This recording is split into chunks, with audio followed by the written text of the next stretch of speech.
Hey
guys, good morning. Welcome everyone.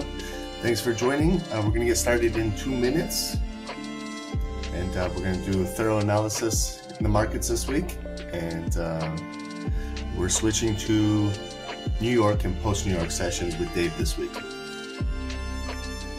And next week is the boot camp.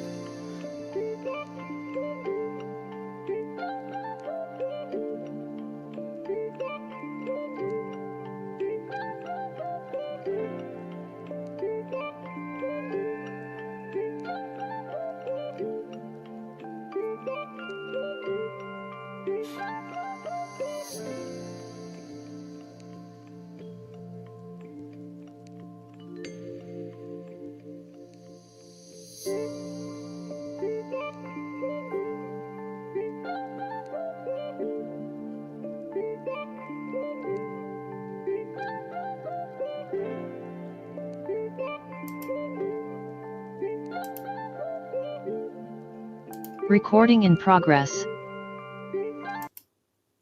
Hi, welcome everyone. Thanks everyone for joining Stock Sniper Trading. My name is Ron. My partner is Dave. It is almost 7 a.m. Eastern, and it is Monday morning, April 13th. So thanks everyone for joining. I hope everybody had a great weekend. And the plan for today is we will be doing an analysis on gold and watching how it moves into COMEX and after COMEX market open. And we'll also do NASDAQ or Dow Jones moving into Wall Street, okay? But before we do all of that, we just got to go through this week's news. So I hope you guys are doing your news analysis on the weekends. You're going through Forex Factory or any other news source looking for those high impact days. You're going through your earnings and figuring out which days pre-market or after hours have those big name securities. So let's do this together right now. This is Monday.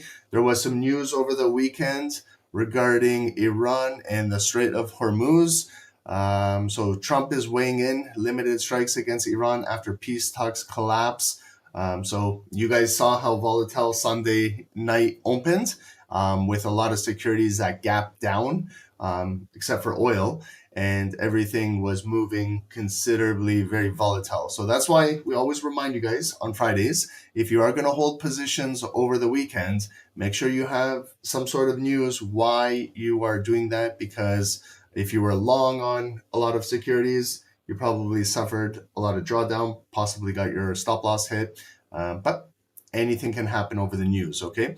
Over the weekend regarding news. So today, Monday, we don't have much news, okay? So we can go through Monday together. Not much not much happening today. Not like over here in North America is more so what I'm concerned of. I don't see anything. There's the IMF meetings. Today is day 1. They'll have those all week. Tomorrow, little bit more high impact news. You can see at 8:30 tomorrow, core PPI POI month over month and PPI month over month. This is the producer's price index. So we'll see, is everything going up for the producers? If that is, then we're going to have to pay for it as an end consumer. So that we could see these going up. You can see that already the forecast is significantly higher PPI month over month. The forecast is higher than previous month. We'll see what the actual numbers are. Day 2 of the IMF meetings. Then you got Bank of England, Governor Bailey speaking at noon. If you're trading anything with pound, we have a lot of FOMC speakers tomorrow afternoon. Again, core PPI Tuesday is the big news. Wednesday, you can see it's a busier day, starting all the way from Europe. Day 3 of the IMF meetings. Not too much going on in the U.S. over here at 8:30, and then we just move through mid-afternoon. We'll be doing our post-New York sessions at this time. Last couple of weeks we did Tokyo sessions. It was kind of a little bit choppy on most of the sessions, but who knows? Maybe this week would be different. Okay, so we like to do some New Yorks, some post-New Yorks, some Tokyos to show you guys the different markets and things like that. Okay. And then we move into Thursday this week. Again, lots of news coming out of the UK regarding the British pound. We start to move into North American markets. We have our weekly unemployment claims that come out every single week, our Philly Fed Manufacturing Index. We move into Wall Street, IMF Day 4 meetings, natural gas storage. Wednesday is your crude oil inventories. And then to wrap up the week on a Friday, you can see it's a light week on Friday. So not much going on news-wise, except for maybe the high-impact news on Tuesday. So this is a good week to be trading. We don't have too much high-impact news that could cause the markets to go crazy. So the only other thing we have to worry about is earnings and also Donald Trump when he speaks. Okay, so that's our Forex Factory for the week. Earnings, we have a big name reporting at 7:30 a.m. Eastern. This will affect Dow Jones if you're trading it. Goldman Sachs Group is reporting. This is one of the big financial institutions in the United States. They will be reporting at 7:30 a.m. Eastern. After hours today, not many companies, don't care about those. We continue to move into tomorrow. Look at tomorrow. Now we're starting to see big finance, big institutions reporting this week. So this is the finance week. JP Morgan Chase tomorrow morning, 6:50. BlackRock, 6 a.m. Eastern. Citigroup, 8 a.m. Eastern. Those are Wells Fargo. Then you got some regional banks. So a lot of finance will be reporting tomorrow. And also Johnson & Johnson, if you're trading a specific index, Johnson & Johnson is in there. So know your securities, your individual securities, and how they weigh out in if you're trading NASDAQ, S&P 500, or Dow. So tomorrow morning, big finance. This will affect Dow Jones with all of those earnings. Tuesday after hours, not any big names. We move into midweek Wednesday pre-market. We have ASML Holding, Bank of America, Morgan Stanley, Progressive Corporation, PNC Financial. So you can see there's a lot of bank finance reporting. Okay, this is big, right? If the banks are not having good reports, it could affect the markets. If they're having good reports, it will affect the markets. If there's a specific one that you want to listen to, you can listen in on the conference call. You can listen to guidance and things like that. Okay. We move into Wednesday after the close. JB Hunt, a couple other names. Thursday morning, this is a big name too. Make sure you guys know this. If you're trading NASDAQ, look at the time, 2 a.m. Eastern. This is 1 hour before London, Europe market. This is because it's a part of the Asian market. It's TSM. This is Taiwan Semiconductor Manufacturing Company. This is a big semiconductor chip company out of Taiwan. So this is basically, if it has really good earnings, it could affect NASDAQ the entire day. Maybe like NVIDIA will ride the coattails off of this. If they have really bad earnings, that will affect the way how NASDAQ moves in New York.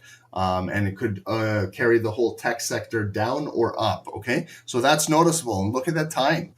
Thursday morning, 2 a.m. Eastern, prior to the London market.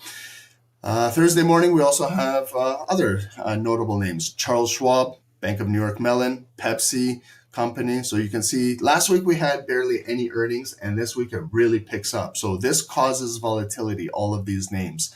Okay, and then we move into the after hours on Thursday. Netflix, guys, this is a big name. Okay, so you can see now we're moving into also tech earnings. You're going to start to see those other big names like Apple and Nvidia and Microsoft coming up very soon. So Netflix, big earnings, 4 p.m. right at the after hours. So if you're trading NASDAQ, Netflix is a big component of NASDAQ, S&P.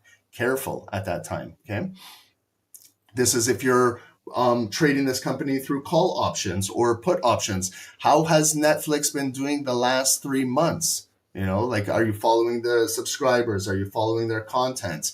Are you following them? Do you think they're going to go up or down, right? So you got to know your companies as well when you want to trade stock and options. And a reminder, next Monday is the start of our 6-day stock and options bootcamp. So we're not going to be streaming on YouTube or do any live trading sessions. We're going to be in the Zoom room learning all about stock and options next week. So you still have one more week, final week if you guys want to sign up. And then we're closing it. Okay, guys?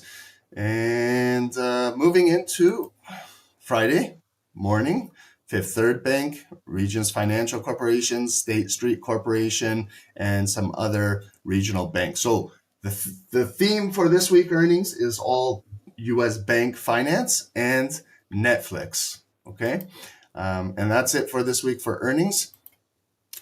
Day-to-day news, U.S. stock futures fall as Trump moves to block Hormuz. I don't know why, if you guys were listening to this news, but now the U.S. is moving in with their minesweepers and going to try and clean up the Strait of Hormuz. We'll see if that's going to happen, if it's just rhetoric, if it's just talk, if it's just propaganda. But if you're trading, you have to be very careful, okay? Oil prices surged this weekend after Trump's threat, turning up tensions following the collapse of the U.S.-Iran talks. So they had their delegates in Pakistan meeting this weekend. I guess nothing came through. So you can see how peace can start now right back into war, okay? So be careful with those securities that you're trading. Gold falls as U.S. plan to block Hormuz, ups inflation risks. Okay, so if you saw gold, big drop, big gap down on Sunday night, it has to do with weekend news. Okay, Trump blockade of Iran ports risk wider war on high seas. So this is what's in the news this week. Big banks profit machine dogged by looming worries. There's all kinds of articles here. Global bond slide as the collapse talks add to inflation fears. So, you know, the markets were anticipating that there would be some peace negotiations and end this war, but it didn't happen. So now the global bonds slide as collapse talks, and which adds inflation fears. So if you think everything is expensive right now, just wait. Things are going to get more expensive. Nothing is coming down, okay? So if you think you're paying a lot for fuel and oil and energy right now, just wait. It's going to get even more expensive, okay? This is how the world works like this, okay? So 3 tankers attempt the Hormuz transit after U.S. flags blockade. And you can see it's all in the news here. Oil prices jump on U.S. plans to blockade Iranian ports in the Strait of Hormuz. Trump is using his tariff playbook against Iran. It's not working.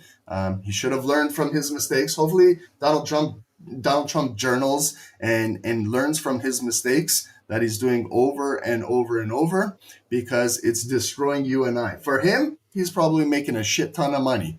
Him and his friends and his circle, they're probably all multi-billionaires, and eventually they're going to be trillionaires. They know what they're doing. But they're not helping me and you, okay? We're the ones that pay for them. We're the ones that suffer.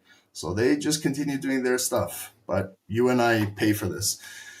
Okay, guys, we had a early signal on gold this morning. If you guys were following the signal channel, it came out just after 6 a.m. Eastern, right over here. Looking for buys above 47. There was an added level, an added entry at 47.13. Original entry was around 47.18.20, and right now it's moving about 100 pips. Okay, so please monitor that in case it pulls back down. We'll keep an eye on it when we do our top-down analysis. So those levels were 47.18, 47.13, and please manage your risk while you're trading right now. Okay, and there's a free Telegram channel. pinned at the top of YouTube for everyone. Thank you guys on YouTube, 200 viewers. We appreciate you guys. Here's the live links. Welcome back to SST, to some of the members coming back. Some news about the negotiations and everything that's going on here. And guys, this weekend we did our first in a while, this weekly top-down analysis with gold with alerts. And they hit, guys. This video I did got a lot of traction. The analytics were unbelievable on this thing. So I guess this is what you guys really do enjoy, is some sort of top-down analysis. This was 17 minutes because I was explaining all of my colors and my lines and things like that. When you get familiar with this, then I don't have to explain all that. I can go right into it. But I'll show you guys. Did anyone have an alert at 47.50 at that yellow daily line on this video? If you did, you made some pips off of it, okay? That's why alerts are so important at critical points of interest on a top-down analysis, okay? If you guys don't believe me, you guys gotta learn this, okay? I got an alert last night and I made some pips off of it while I was watching TV. Okay, it's the best way to trade, believe me. You don't have to stare at the computers all day, but you got to do a thorough top-down analysis. That's what you got to learn. This is our website, guys. So this is the last week to sign up for our 6-day bootcamp. You get a 3-month premium plan with us. It's basically all included. That 3-month plan is premium. So you get all of the trade ideas signals. You get the SST Discord. You get all of the education on the website. You get all of the live sessions with myself and Dave in the Zoom. And you also get a one-on-one session with me, okay? And this is the last week to sign up. It's not even $500. We've reduced it to $250 because we want to get you guys signed up and learn something here, okay? And that will be starting next Monday for the whole entire week going into Saturday. They will be recorded. If you miss it, they will be uploaded to the website. And all of our lifetime members, you will have access. I will drop the link in your Discord channel. Everyone else needs to sign up, okay? Education, lots of education, guys. I uploaded also on the weekend our Mindset Psychology series. I added the risk management and position sizing. This is a great one. Watch it. It's 25 minutes. Next one I'll be doing this week is trading in drawdown, okay? How to handle trading your emotions while trading in drawdown. That will be this week's, I believe, when we look at the live sessions right here. Yep, this is our live session schedule, okay? So this is our session right now. Dave is doing tomorrow, Wednesday, Thursday, New York, 8 to 10 a.m., Colmex and Wall Street. We will be following Dave this week. We'll be starting around 11 a.m. Eastern, Tuesday, Wednesday, Thursday, and Friday, same time. And then I'll upload on Friday our mindset webinar, managing losses and drawdowns, okay? That's what it is. And guys, finally, thank you guys to all the subscribers. Subscribe to the channel. Hit the likes on YouTube. We do appreciate you guys. And we're going to grow this thing to 100,000 and more. Okay. So thank you guys. We appreciate all of it. And now we're going to get into the charts. But one thing I want to ask you is, remember, this is the top-down analysis. Okay. I left it because I wanted to show you guys, because a lot of people don't believe me when we do these things. When I say leave these lines, they're static, add alerts, let the volume trade in between it. So you see now we're trading between the hourly resistance right here at 47.40 and the hourly support above 4,700. Now it's just inside here. Eventually it might break from here to there, or it might come back down from here to there. But look here, here was Sunday gap down open. It came all the way down, And look right there. Remember, if you watch that video, it's on YouTube. It's got a big shiny yellow thumbnail. It says weekly top-down analysis gold. If you watch that 17-minute video, you will see I had an alert up here. Did the market come up here? No, it came down. Okay, so look, it broke that hourly support and came all the way down. Where?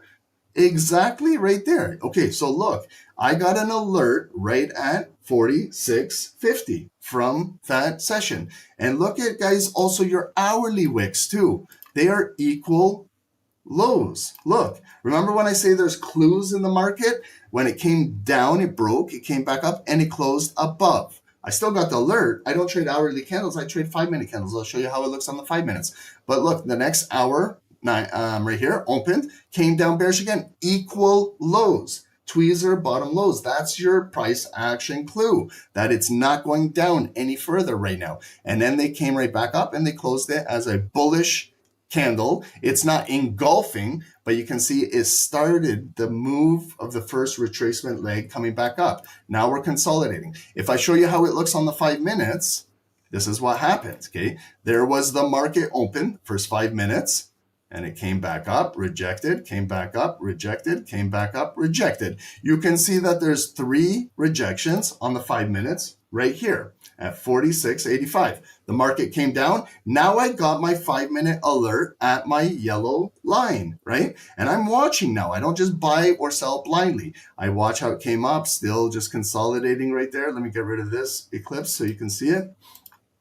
And you see I was just trading inside here. The futures market still hasn't opened. I know my timing, it's 7 p.m. right now. Then it came back down. It produced like a double bottom, okay, right by that daily line, those equal lows. That's how they look on the 5 minutes, because we had an equal low at 625 and we had another equal low at 720, 1 hour apart. That's why I showed you how it looked on the hourly. That's why you guys need to learn your candlestick characteristics. Watch those 15-minute tutorial videos we're doing. We're trying to teach you all of this in 15 minutes or less, because I can spend this entire 3-hour call explaining this, and I know your time is precious. But if you guys don't watch those, I don't know how else to help you. Okay, now you can see the double bottom come right back up. Look, these are wick resistance. Did a blue body at 845 close above?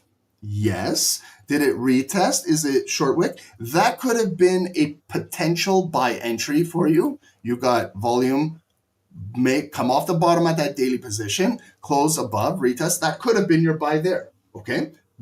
Some of you guys maybe took it, some of you didn't. Okay, that's fine. But some of you guys maybe saw this right over here. Maybe you see there was a little neckline there, and right there, closed above, pushed above. You could have bought a retest now coming out of there. But the clue was the double bottom at the daily point of interest, the yellow line. This didn't just form at a Mickey Mouse area in the market. This formed at a daily point of interest. That's the emphasis that I'm trying to tell you. And if you know the second bottom is traditionally maybe the bigger one, you could have bought there. You could have bought there. You could have saw that 5-minute volume closed above the hourly and continue to move up. That's up to you. If you missed it, then you missed it. But that's what alerts are for. So this is still static, right? These 5-minute candles could come all the way back down here. Then I would be potentially looking for a buy down there again, unless the sellers can close it below and start pushing it down and the market changes, okay? So guys, what I'm trying to say is, follow your alerts. It all comes from a top-down analysis. I don't need to change this now. That's what I tried to reiterate in the movie, in the video, is these I can keep all week, right? And I can just now sit back and relax and wait for volume to come up to the hourly. Will it come back down there? Will it close? I can literally trade off of these all week, okay? That's what static means. However, with you guys, we start fresh every single day to show you how to do this, okay? So unfortunately, I'm going to get rid of all this because I'm going to start fresh to show you guys how it's done. But you can watch those videos, how we do them, and they're all there for you guys, okay? So now we're starting fresh on the daily, right? So I'm going to show you how I do this, but if you watch those videos, you'll see how to do it much faster, okay? Thanks everyone on Zoom for joining. Welcome guys. Conrad, Kim, ZZC, welcome. Eli, Danny, welcome. Dale, Captain Boom, thank you guys for joining. Kim, Adil, can't find your indicators on TradingView. They're invite only. Give us a message. We'll get you set up. Nigel, Christoph, welcome. Christoph, for closure of these points, which time frame do you prefer? 1 hour, 15 minute, 5 minute? Christoph, it basically comes down to whatever time frame you are comfortable trading, right? If you like the 1 hour, you saw those equal lows, you got to wait for your 1 hour to get in. 15 minute or 5 minute or 1 minute. It all depends. What do I prefer? I prefer 5 minutes. Okay. If you're asking me my preference, but everyone's preference is different. Just make sure you know what you're looking for on your particular time frame. That's all I'm trying to say. Lucy, welcome.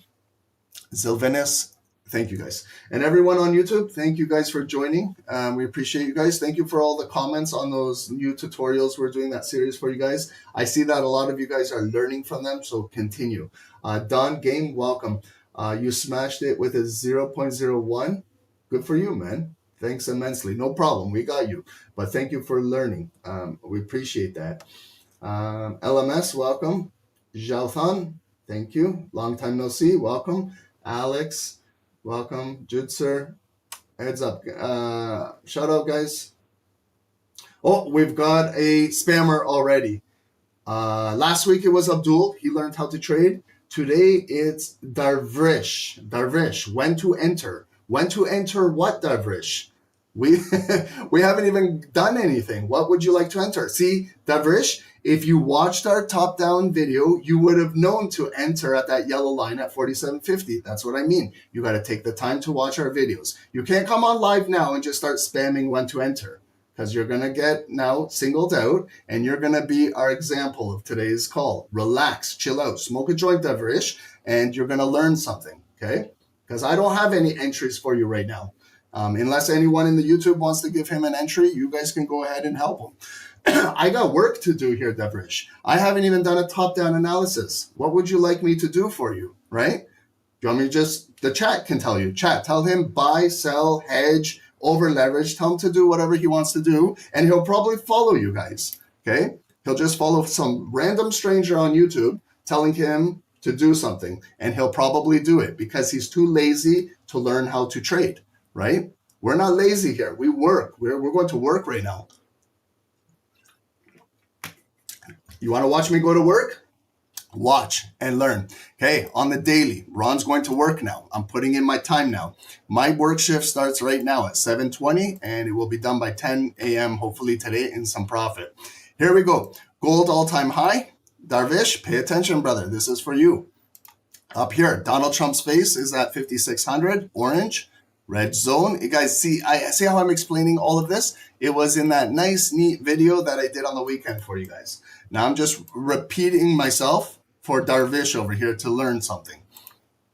But we need him to learn, because he knows that just asking random strangers on a YouTube channel is not the way to go. You got to learn. Stop thinking like a lazy man. You got to go to work. You got to earn this. The markets reward those that work hard. Okay, so you see, I've got two zones right now. Now we're trading in here. Remember how I got that points of interest off of that wick right there coming to those bodies. Okay, body close, body open, wick, body close, volume above, and we're still holding it. Look at today's lowest wick. Does it make any sense what I'm doing here on a daily basis, or still no one understands what I'm doing? Just coming on here asking for an entry. Learn this. You're going to go farther in life when you learn this. Okay? So look at today's candle now. Wow. Okay. Remember, it opened a gap down, bearish, ignited, came down. So here is our opening from Friday over the weekend right there.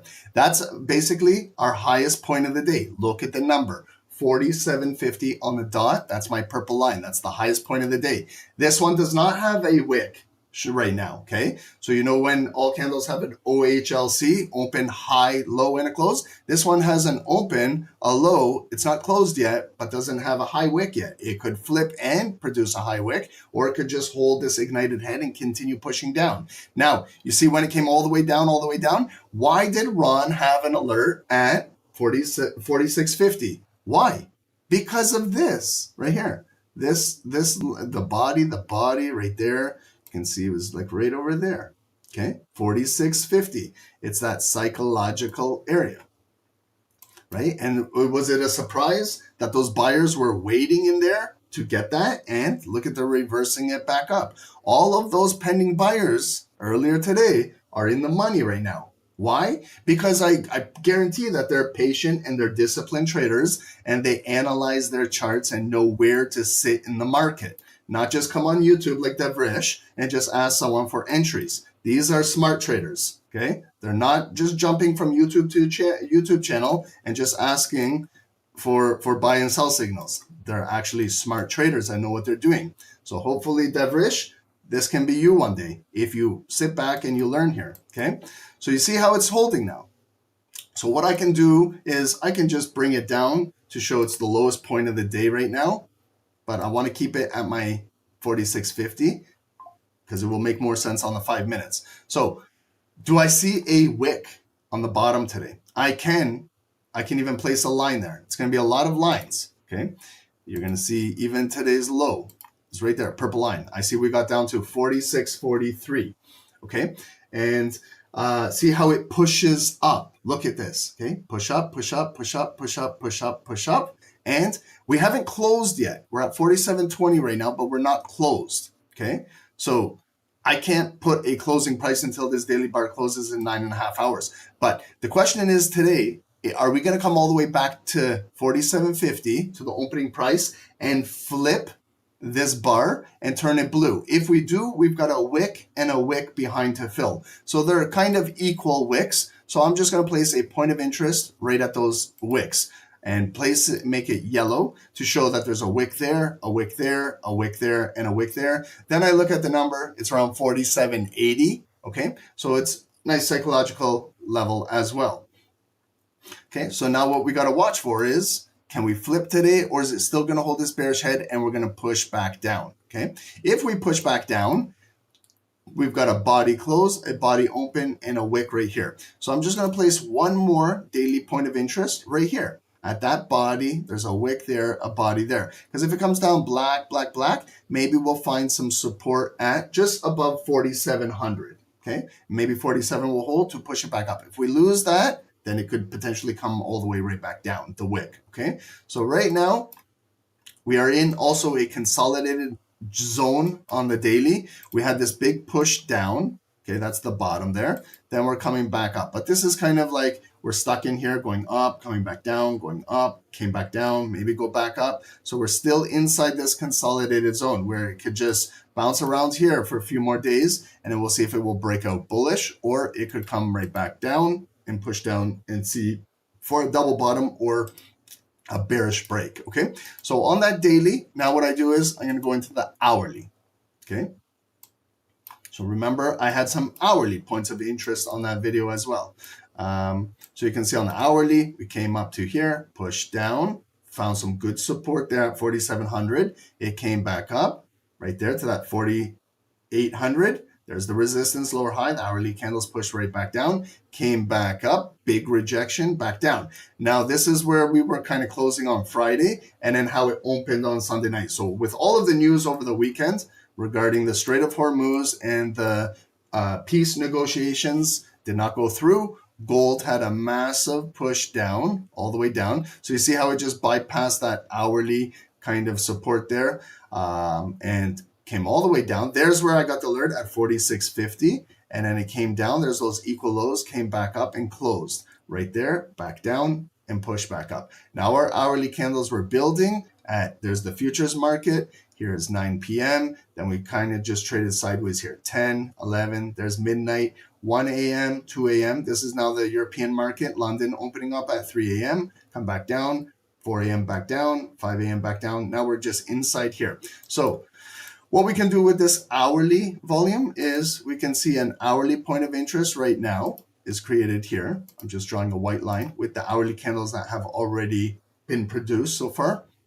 That was London's close and 4 a.m. open. So around 47.33, still holding hourly resistance. It's pushing down. And right now we've got some hourly support being created just above that daily point of interest. So right here, we've got some hourly support sitting at 47.14. And we're still just kind of barcoding in here. Black, blue. This one was coming up black, but just got rejected. Could come down black again or just continue build. So our hourly candles are basically, this is our consolidated hourly range right now. You can trade this, like it's a big range from 47.15 to 47, let's say 35. Let's just round it up. 15 and 35 is a $20 zone. So that's 200 pips from this white line to that white line. If you're coming down, 200 pips. If it could go up, could be 100 to 200 pips going up as well. And right now, we got to continue to watch. Are the hourly candles going to come down, close below maybe this daily point of interest, and then retrace back down? Or are they going to come up and close above here and continue for that high of the day and break out? Okay. And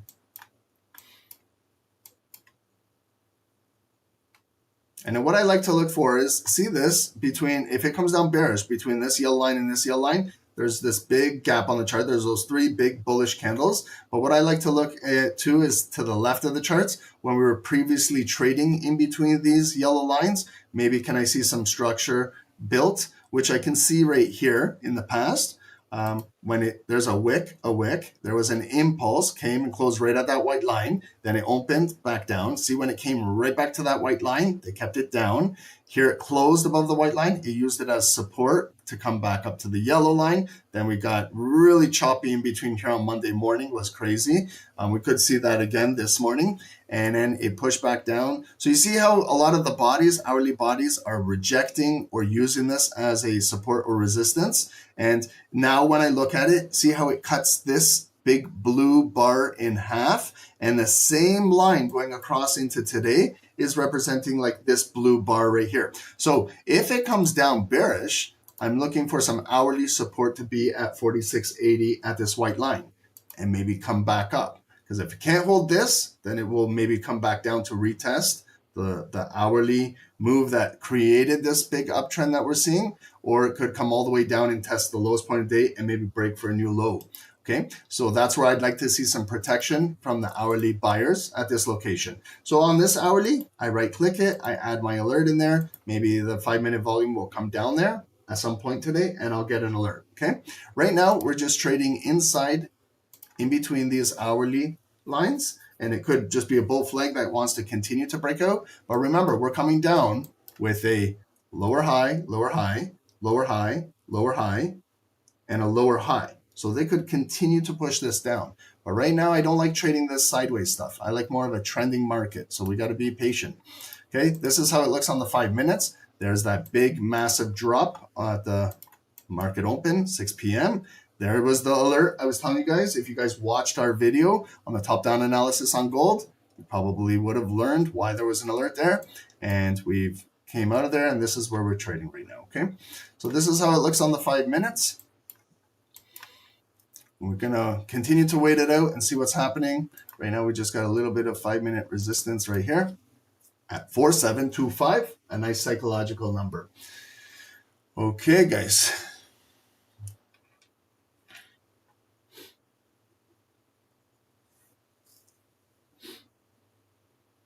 Do you guys have any questions about anything?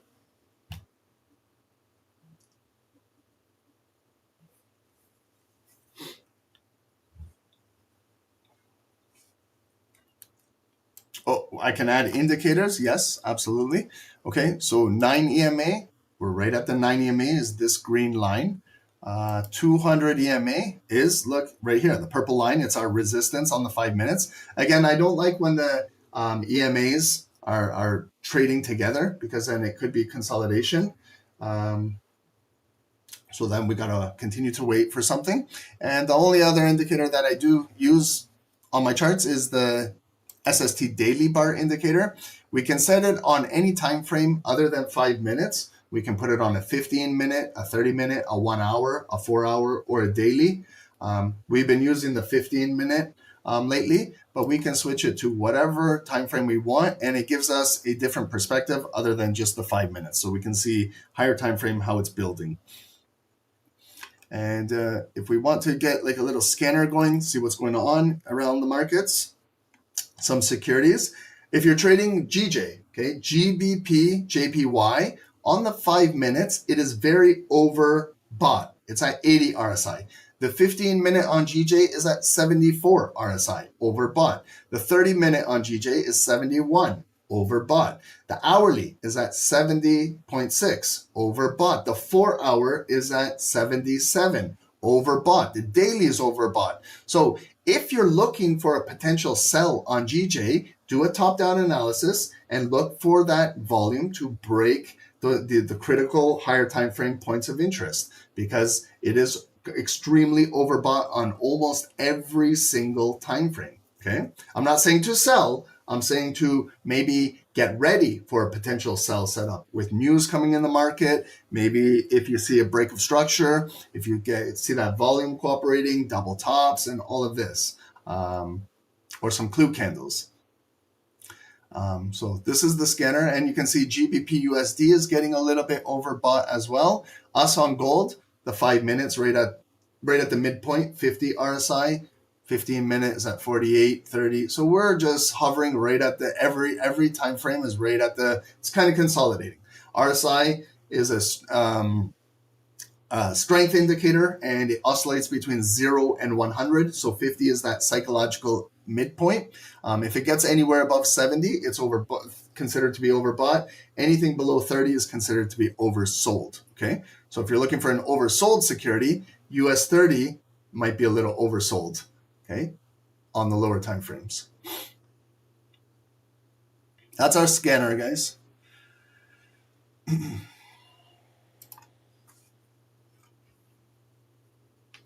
I prefer EMAs over SMAs.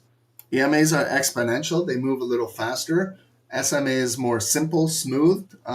Some traders use one of each. So they use like the slower one, SMA, like the 200, let's say, and maybe the faster moving one, they use an EMA. You can mix them up if you like, or keep them consistent. Use just SMA, use just EMA, or mix it up. But just if you do, back test it and see. Okay, don't just change your EMAs and just go into a live trade. Just back test. Anytime you're using a new indicator, something like that, learn first how it's properly used.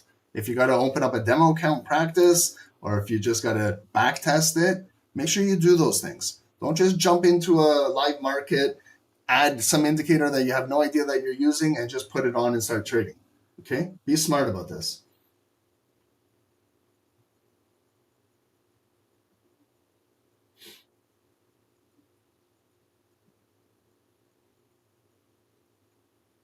Okay, so gold is making a move now. What's causing this? Okay, what time is it? 7:37. There's normally, it's not a high impact news event, so it's got to be something. Maybe is there some news? Let's see what's happening at 7 a.m. Israel's Prime Minister Netanyahu, Israel supports Trump's blockade on Iran. Vance said the main issue is removing enriched uranium. Iran's ambassador to India, we have good contact with the Indian government on the passage of Indian ships, and we want to help India. Iran has oil and is ready to sell to any country that wants it. Okay, so right now gold is dropping. Let's see, is it going to close below all of these? Because look at when gold came down into here. It came down, it went back up. Came down, went back up. Came down in here, a lot of wicks in there, went back up. Came down in here, 4 wicks in there, went back up. Came down in here, again went back up. Now it's coming back down in here again.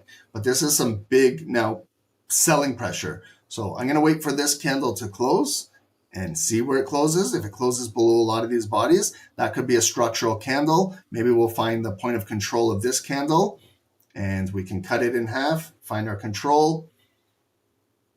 I'll use this red cut line when it comes down, ready to close.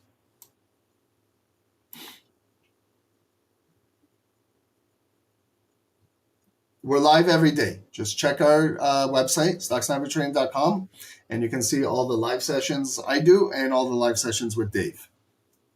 This week we're doing post New York with you guys on YouTube, and Dave is in the Zoom doing New York. Closing in 1 more minute. Eli? Would it be good to chart on TradingView and Top Step? The levels don't match up sometimes, but it's clear. If the levels don't match up, I follow price action. Like I trade Fusion Markets, my broker, but I follow like this chart. So I can see the candles, what they're doing, and when I like what they're doing, I go in a buy or sell. I do my charting on TradingView and I trade off my mobile with a different broker.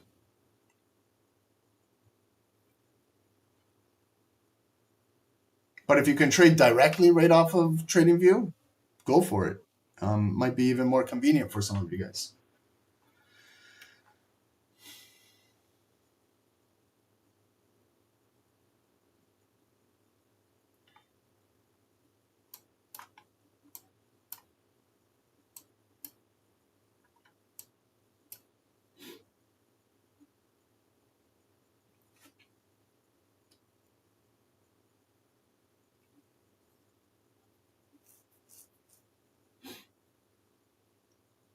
Okay, so you see how it closed. Let's see where it closed.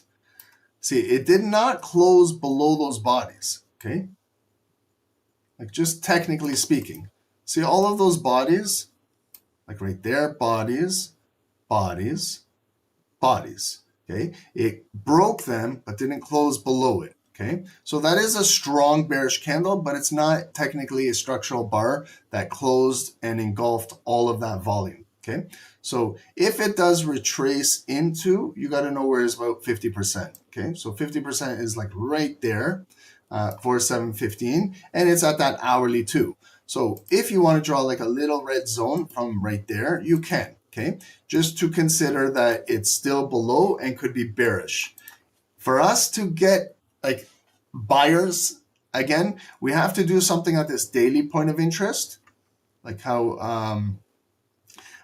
it closed above here and retested and it made all these higher lows off of it. We got to see if they come in again and make higher lows.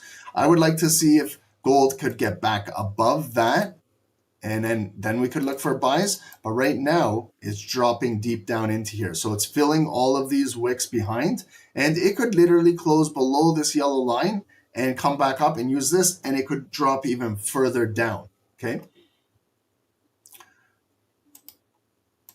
So it's not necessarily just a great idea just to buy a falling knife, okay? I know it's approaching a daily point of interest, but that's why sometimes we got to see, will it just come down, get a wick and go back up? Will it start to make a double bottom here? Will it just reverse this candle? Because this could keep coming down, right?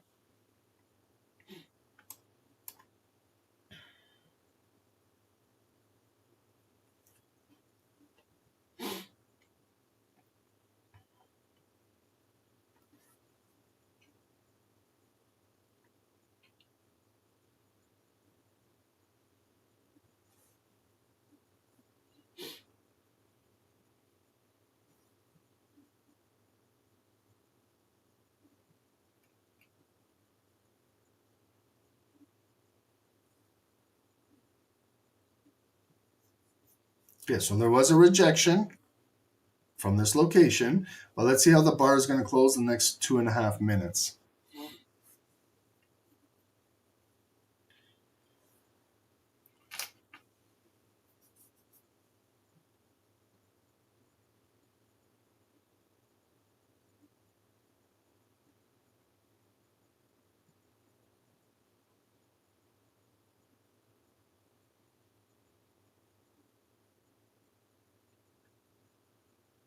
Justin, good morning. Thanks for joining.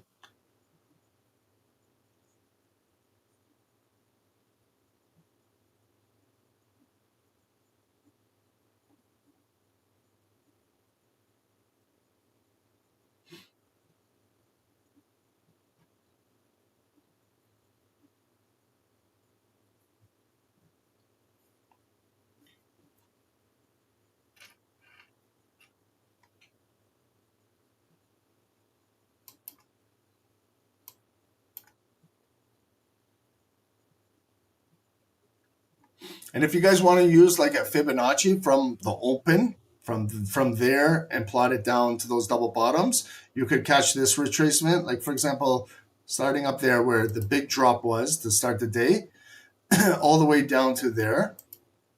First retracement should be 23.6. So I got to reverse my function here, and there was 23.6. It came 38.2. It got up to 618, even higher to the 78.6 and a little higher. But now we're coming right back down. Could retrace back down to the 0.5. So that would be 50% of this entire retracement move. From up here where the big black candle dropped, now we're coming up. We want to see if we can find some support here at the 0.5. If it comes deeper to the 0.32, then I have my hourly line there. But we'll see if something can build now at this daily. So you saw that was a really nice wick that brought it right back up. But the candle has not closed, okay? So it just came off of there, it bounced, it came back up, it got those pending orders, but it's still coming down with that bearish volume.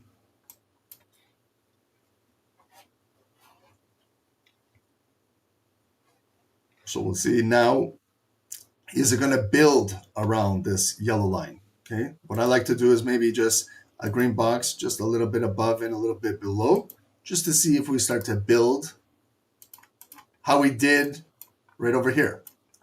See here, where it broke that yellow line at 47.50, then it came back above, then you see how it retested it. If you went in buys there, it was good. You got a few pips, but you see how it came all the way back down, kind of for the double bottom. And then the double bottom had the bigger volume. So where we're trading right now is, again, near this yellow line, where it's coming down. So it got that first wick in there and building.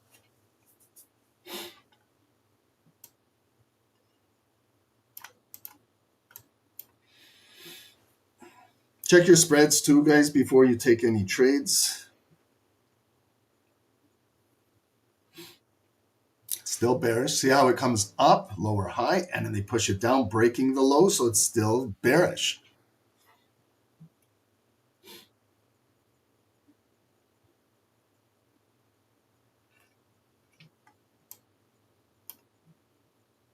So if it starts to break down, we got to look backwards, okay? See there, there's a wick to wick. There's a little imbalance in between those two candles right there. Do the trade in there. Okay, so we got another strong rejection. It's a spin top candle with 3 minutes to go.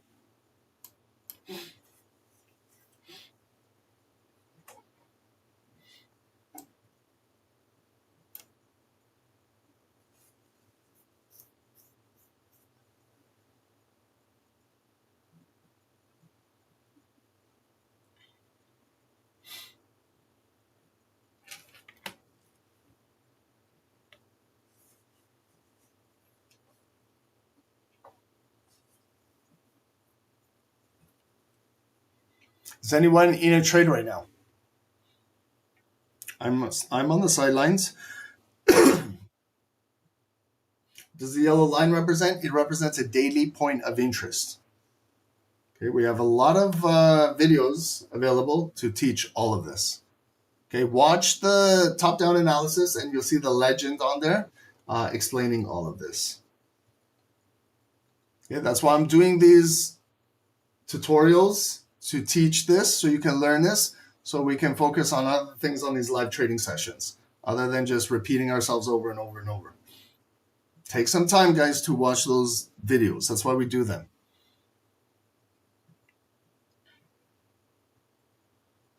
You guys are already in buys? Okay. You can do like a feeler buy if you like, or just continue holding off. Remember, this is the first bounce off of here. We got to find the neckline now. Will it be here? Will it be like up to here? Will it come back down second bottom? Because sellers could still continue to push down because we still have lower highs and lower lows. So that volume could continue to come down.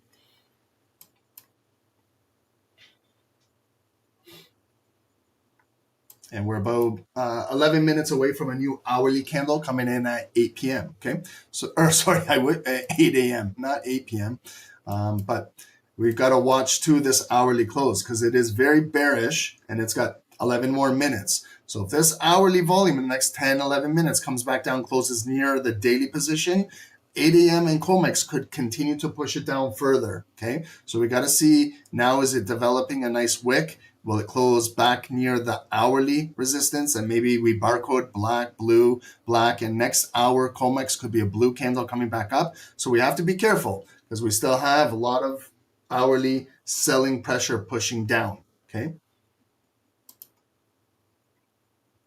But we're seeing some respect at the daily point of interest so far.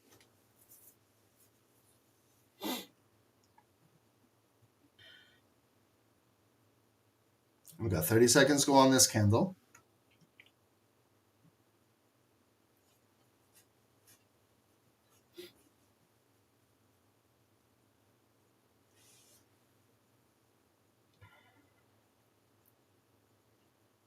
Did anyone watch the UFC on the weekend? It was a great card. Did you see one of the fighters tore his ACL and still knocked out Yuri for the lightweight championship? That was unbelievable.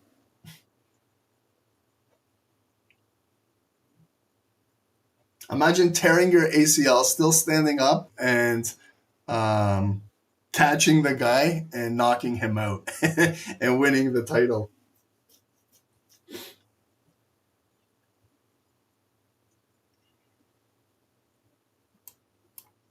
Okay, so it's still, consolidating in here. That's why sometimes we might have to wait till 8 a.m. because it could push this down. It could build, but what we can see is pattern recognition, okay? So if you're not in the trade, we see it come down, gaining support at that daily point of interest. Some of you guys are in buys, okay, that's fine, but we got to see a new higher high, and we got to see some blue volume, closing strong, okay? Because it could come right back up to there and maybe potentially push down. And maybe that could be the double bottom, and then we see the bigger volume, if that's the case. Going into 8, because we got 8 a.m. and 8:20 is COMEX. First time the commodities exchange is opening up over the weekend with all of the news too. So there's going to be an influx of volume and volatility coming in very soon into the market in about 30 minutes time.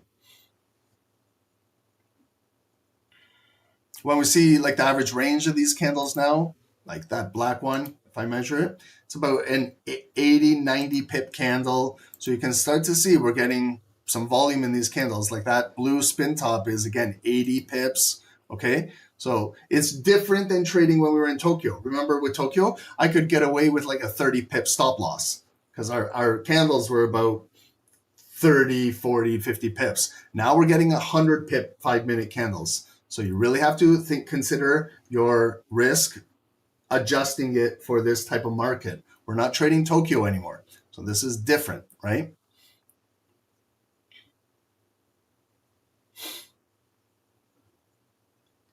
So you got to learn your sizing. That's why we just did a webinar we uploaded to the website about position sizing.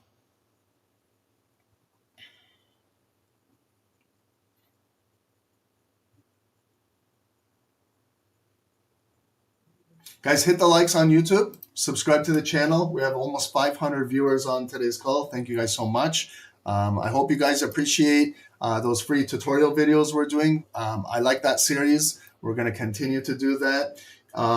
You guys really enjoyed the top-down analysis on gold. The analytics were unbelievable. It was one of our highest engaged video we've ever had here. We don't upload a lot of videos. We do a lot of our live sessions live. So now I'm getting into doing now pre-recorded videos, and it showed that you guys really like that. So thank you guys so much. Thank you for all the comments. Maybe next week I can do one. Nigel mentioned do one on NASDAQ. I can do another one on US 30. I can do one on GBP USD, GJ, get them all ready for you guys. Maybe we can start to do more, okay?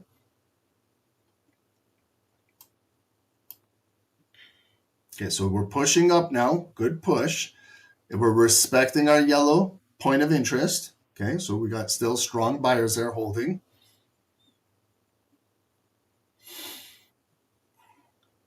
But buys are still counter trading, right? If you're buying, you're still counter trading this move, this move, this move, this move. But we might be building because now we're at a daily point of interest. Might be stronger buyers over here. And that wick, that volume produced a new high over this one, okay? And then it got rejected.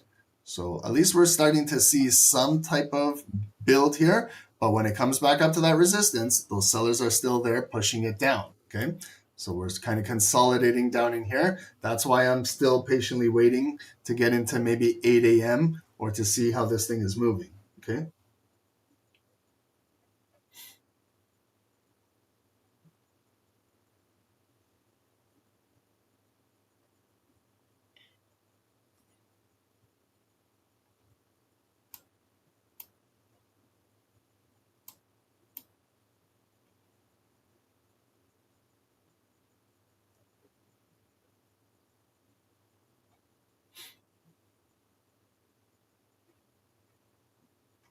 And again, we have another spin top, right? Lots of indecision now, okay, leading into 8 a.m.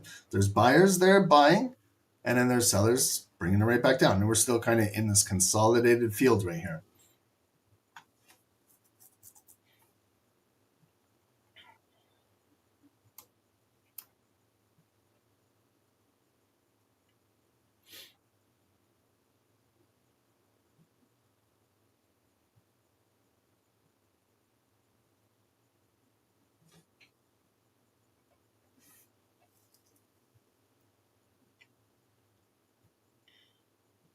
So you can take a look at that hourly candle as well.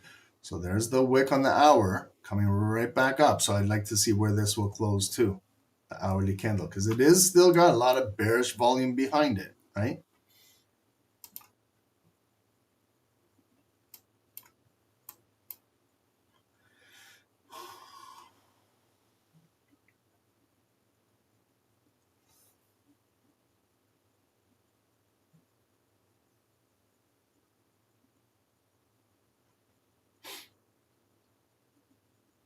Yeah, Kim, they're really defending this area.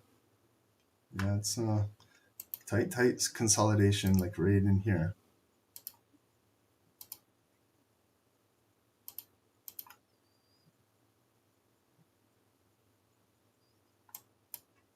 Okay, and then this candle right here at 2100, okay, so right at 9 p.m., you can see that there is a little bit of a gap there, some volume on that 5-minute bar that has not been, transacted into.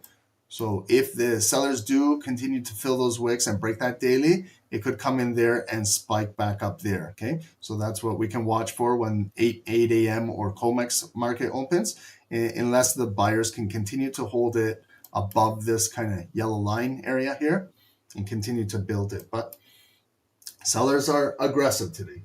They're still there.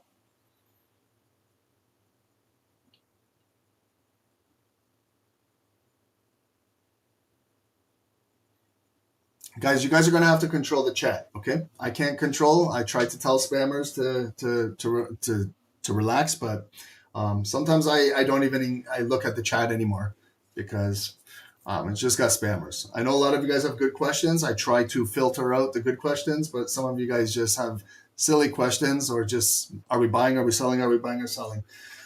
So it gets annoying. So I'm trying to do my best to not look at it. Just ask a question. Someone will see it.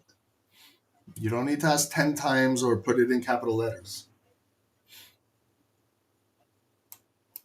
Okay, so we've respected still higher lows, higher lows, higher lows, building.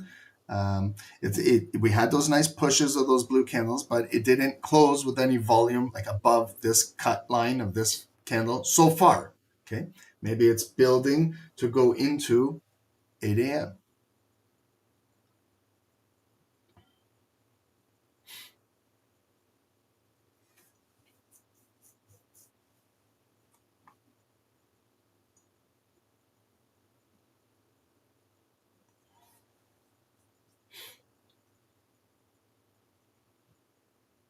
And guys, I'm not holding you to anything. If you want to buy or sell, you do what you want to do, okay? I said what I'm doing. I'm waiting till 8 a.m. minimum to get a new hourly candle in the market. If you guys want to buy or sell, you're more than welcome. Just use proper risk management, just like anything. Even when I buy and sell, I use my proper risk management.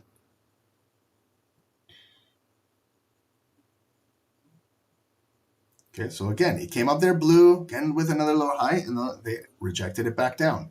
Now we're closing in 40 seconds. So now it's a shooting star candle pushing down. Okay, so these sellers are still here going into the hourly open. If it closes below this yellow daily point of interest, you can see how strong the selling pressure is. There was buyers, there was buyers, there was buyers, there was buyers, but it's just showing how the volume, the selling volume is coming from a higher time frame. It's coming down with this hourly. Okay, it's still coming down.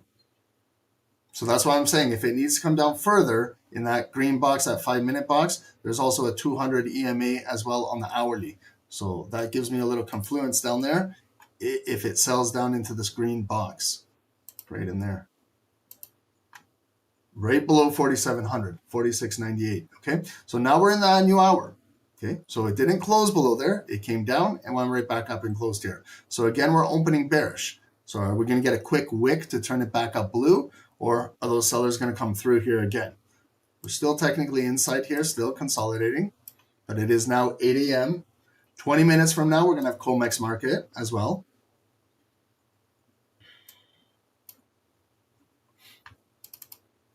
Okay, 5 minutes are starting to get a little oversold at 31, 32 on the RSI indicator, but you guys know it could drop down and RSI could go down to 28, 25, 23 and still be dropping. Okay, the only thing I'm looking at is this daily point of interest, if it's still holding, or this nice little gap down in here, if it transacts down in here.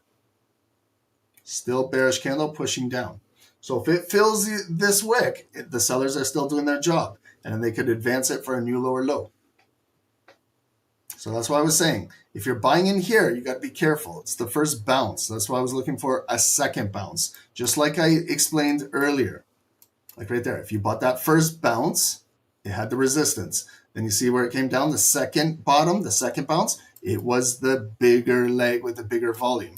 So that's what I was trying to illustrate to you guys. This is the first bounce coming up. That's why I saw it didn't even close with any blue volume above 50% of this black candle or even get up to that neckline. Then they rejected it, rejected it, rejected it. Now, can it continue to build for that powerful second leg? So we got another good rejection down there. Okay, so it's a nice candle. We're going to close in 3 minutes. This is an impulse candle, could break right through here impulsively and get rejected back down just like this candle, just like this candle, and this candle, okay? So you got to have some rules-based trading. Are you going to wait for this body close, or are you just going to get excited and buy it because it's blue?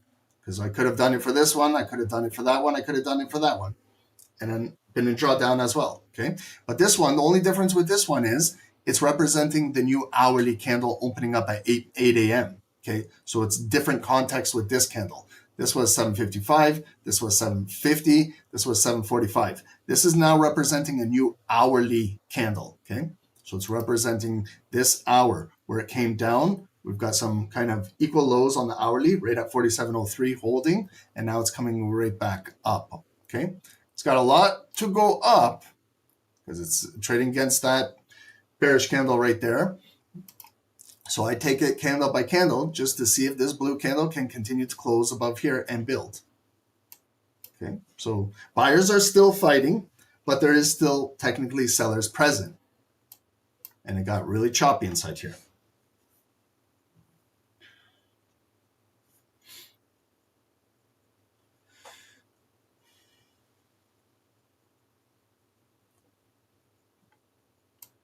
So it came up again, and they rejected it back down. So are we going to retain this blue volume going into the close? Or is it going to get exhausted? We're still in this consolidated zone. This is really choppy 5-minute candles. We're stuck in this range right now.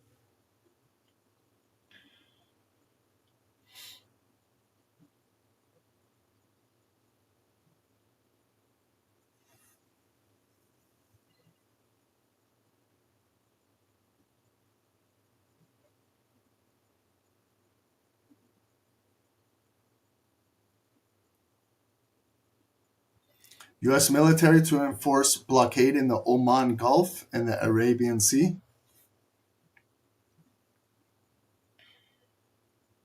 Okay, so it came up there again, got rejected one more time.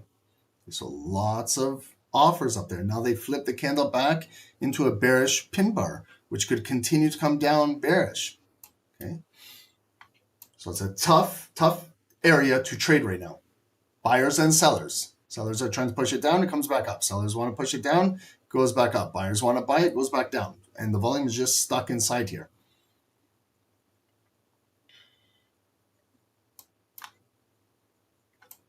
Chop fest.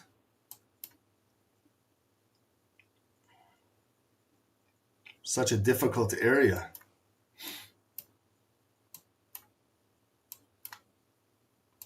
And we're closing now in 10 seconds.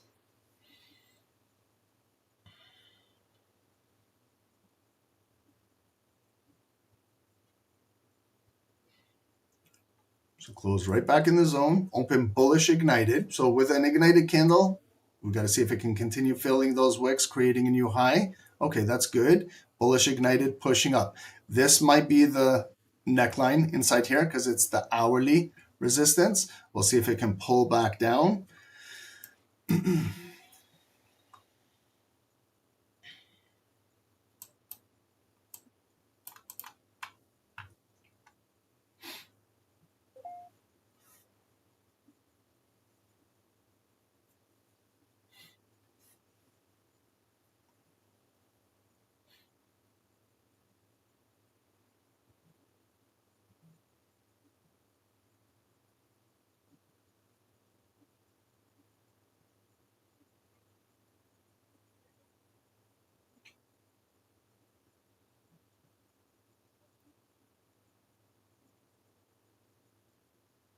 Okay, so we're filling those wicks, right? But let's see if where and how the body will close. Okay, bigger neckline is up here. So again, remember this candle opened ignited. Okay, it was really ignited. It did its job filling those wicks. But again, there's a lot of offers up there and they pushed it all the way right back down. So it's holding its opening balance right now. It's an inverted hammer and we got to see it continue to refuel itself and coming back up there. But if we lose this open on this bullish ignited candle, it turns into a bearish pin bar, gets a wick or a shooting star and pushes back down. So right now it's continuing to refuel itself. There's 3 more minutes to go. This might be our first blue candle that kind of closes above this resistance. So if it closes above, maybe we'll wait for a pullback. We can buy it. At least we'll have some type of confirmations of some bullish volume closing above these wicks. And that could take us into COMEX market open, okay? And then this looks like now we've got a little bit of structure we can recognize. It came down to that daily point of interest, coming right back up. Will this be the neckline? Then it comes back down to here to retest, possible there, double bottom, and then the bigger leg to move through. We'll see if that plays out.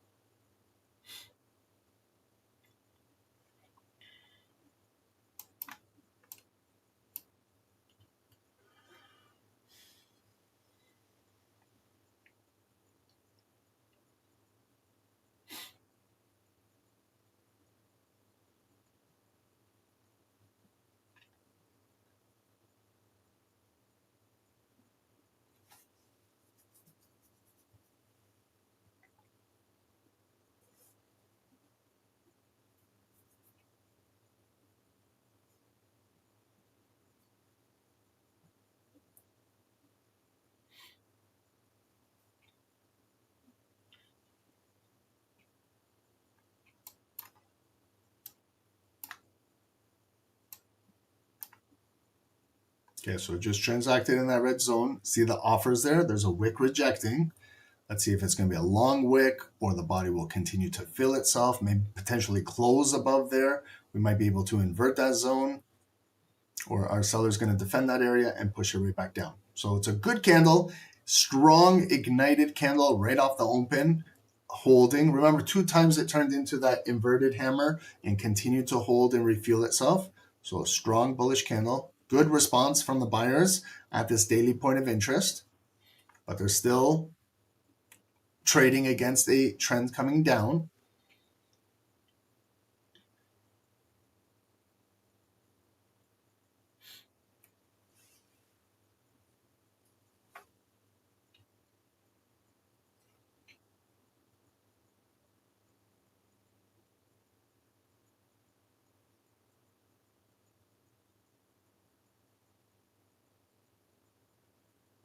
And we got to close in 30 seconds now.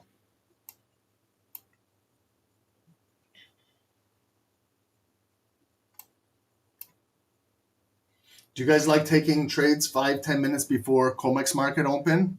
If you guys do, just mind your risk management. Just understand that 8:20 in 10 minutes is the commodities exchange over the weekend, right? It was closed Saturday and Sunday, just like how Wall Street will open up at 9:30. This is COMEX now. Okay, so it's the metals exchange. There's going to be a lot of volume coming in. Okay, so if you're in a trade, if you're not, just understand.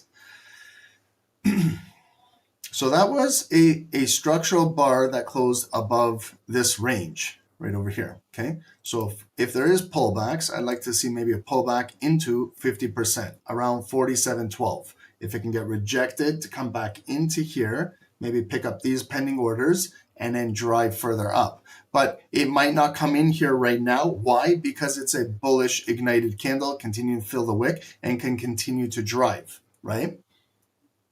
And do I want to buy an impulse?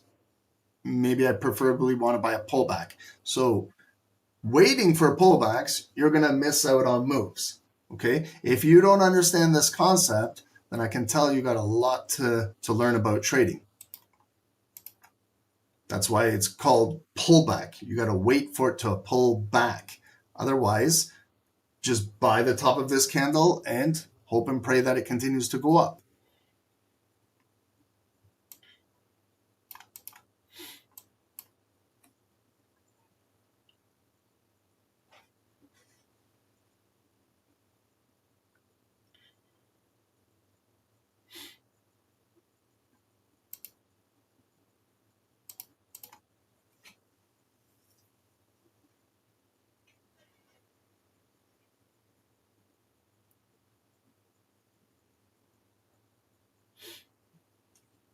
And if this closes above, we're back. Where are we?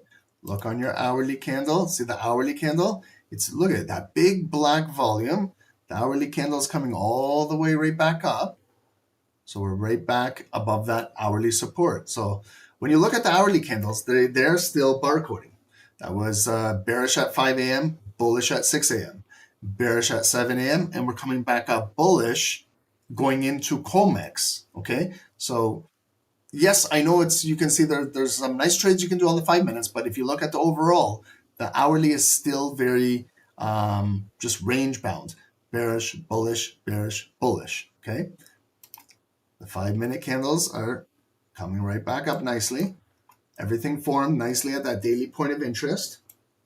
And for those buyers that bought on there, congratulations. Just now, manage your risk. If you're in some profit, maybe I saw some of you guys had your stop losses below those wicks. Maybe go to a break even now. Maybe follow your wins behind with a trailing stop in case it comes all the way back down. Take some partials or continue to follow this. If it closes above here, you're going to make this red box green. If it pulls back, might hold support and continue to drive up to these bodies up here.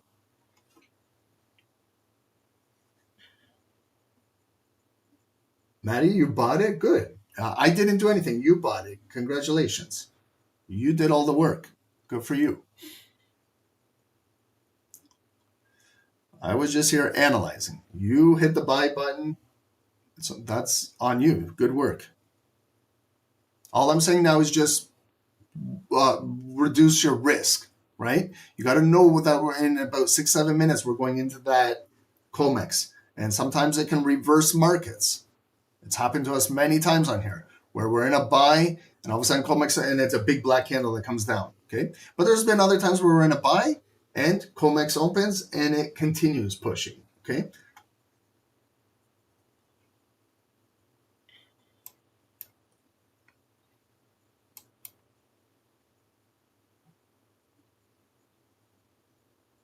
James, you secured 1%. Nice. Good job, man. You secured a daily goal. That's perfect. Now the rest is basically you can gravy, trade with it and see if you can continue to grow your daily goal. And then if you do get stopped out, at least daily goal is maintained and you can walk out of these markets. Those are the best days to trade.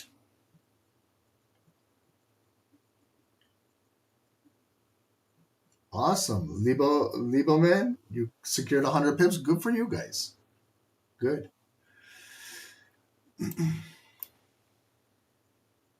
But do you guys understand? I know I didn't take a trade per se, but do you guys look at that daily point of interest, how that yellow line held up? Okay, so that's a good indication what you should be timing trades off of. I'm not saying it's always going to happen, but these are more those high probable areas. You just got to watch what's going on, watch some liquidity, some pattern recognition, and learn from it, okay? So that blue volume did close above here, okay? So I'm just going to get rid of this red zone because what we're going to watch is the white line, okay? The white line is hourly support now, okay? So if it comes back down, we want to see if it will hold here. If it needs to trade into 50% of this candle, that's why I have that red line there. If it needs to come all the way down to the double bottom, to the L line, that's why I have it marked over there, okay? And we're about 5 minutes away from COMEX, okay?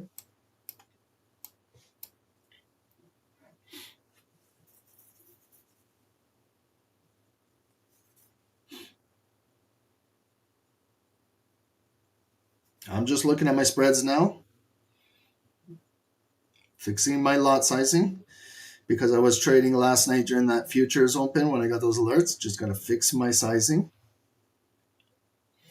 And let's see how COMEX opens. This is a new 15-minute candle that just opened as well, 8:15 a.m. Eastern.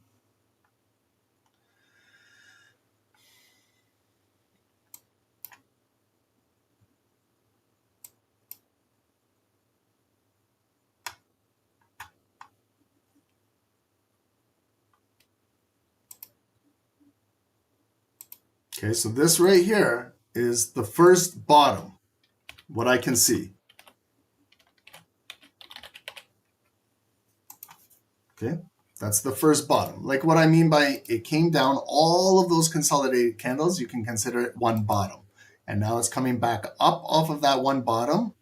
So if it ever comes back down, will it hold a higher low there at 50% of that blue candle? Will it come down? Will that technically be the double bottom? Or will it fill those wicks and then we close below and it comes up and that's red and then gold sells off? Okay, so that's what we got to watch for. Will it come back down and respect this second bottom? Then traditionally that one has more volume to continue to break out. So that's what we got to watch for. Okay, now it came up, it was blue. Did it fill that wick? No, lower high, pushing back down. So now we're retesting the hourly support right at that 90 MA, all of this traffic area. Got a wick still holding, but with 2.5 minutes to go, even though with a retest, you can buy, but then 2.5 minutes, 2 minutes, you're right into COMEX. So I'm going to allow this whole candle to close out and watch the open of COMEX.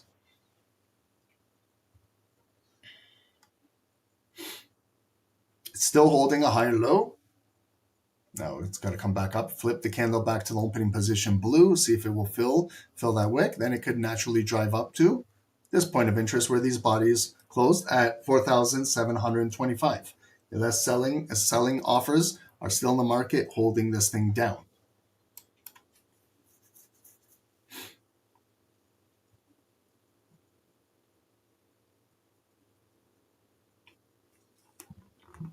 Now we have this. This is how you spell it. COMEX, Commodities Exchange, open at 8:20 a.m. Eastern every day. And it's open till 1:30 p.m. Eastern.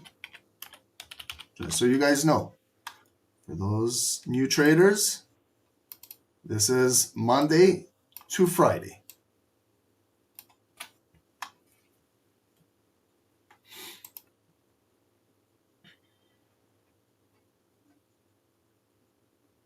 And we have 1 more minute until this commodities exchange opens up.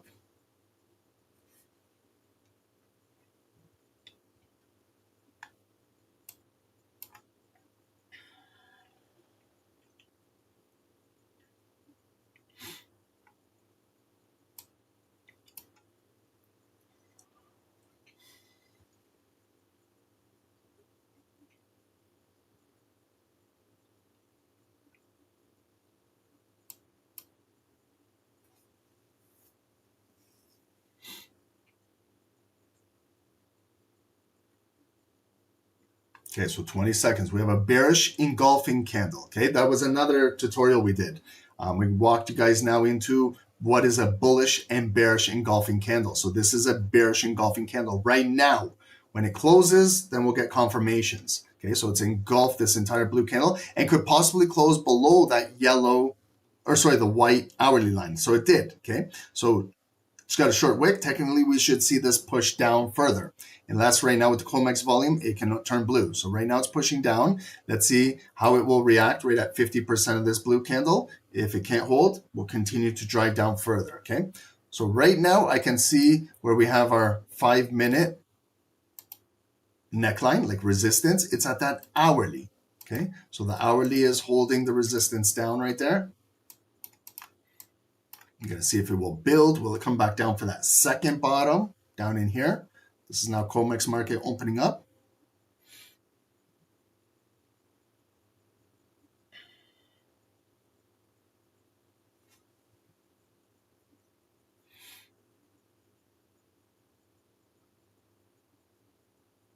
So you see how things can go up and then they come right back down. That's why I was You got to learn to lock in some profit, trailing stop loss, things like that. Otherwise, you're going to go through this yo-yo where you go in some drawdown, you go in profit, comes back down, might come to break even, drawdown, back in. We traded a lot of this in Tokyo. It was very similar. Okay, so now we're coming all the way right back down into this consolidated zone. So let's see if it will tap again into this yellow daily line, or will it get a higher low and diverge away from it? Or will it come right through here and close below? Then it could continue signaling a selling leg coming down. Okay.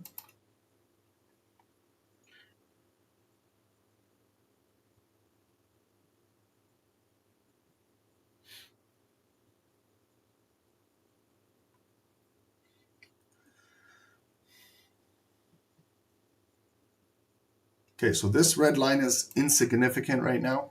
I'm just going to place it at that 5-minute high. 47.20 is our resistance right now in 5 minutes. So look at, we're coming all the way right back down. Okay, so will this now start to build the second bottom back up, or maybe we close below there and then it's coming back down deeper into the depth of market to find these buyers down at just below 4,700, 46.98.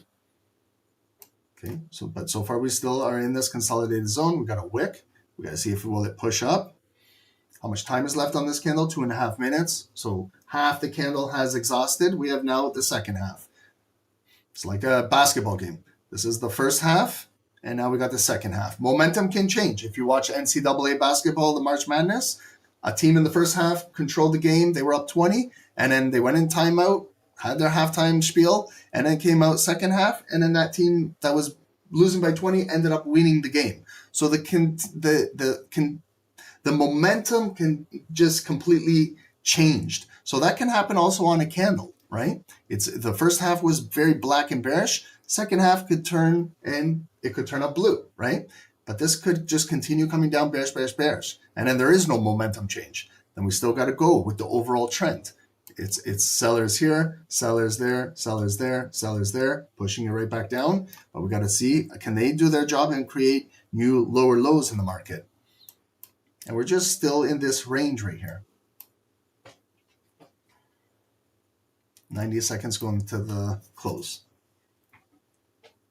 And you see, guys, it happens. If you're in buys, it goes up, right? Sometimes it doesn't go up forever. And then you see one exchange right now leading into COMEX. See how they can reverse and move down.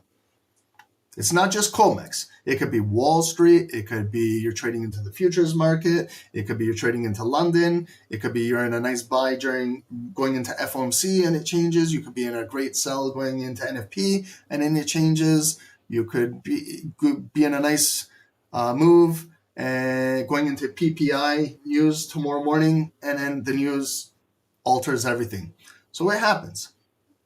But that's why it's your job to be very disciplined as a trader to know, are you trading in news? Are you trading in an exchange? Are you on the sidelines? What are you doing, right? Rule-based trading. Have rules. You can't trade in today's markets without having a structure of rules.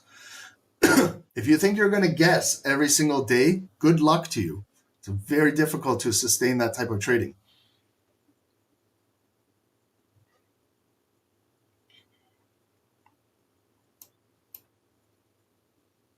Okay, so this candle is closing in 10 seconds. It's very bearish, right? But now we're at that second bottom location at that daily point of interest with bearish volume. So will it start to build now?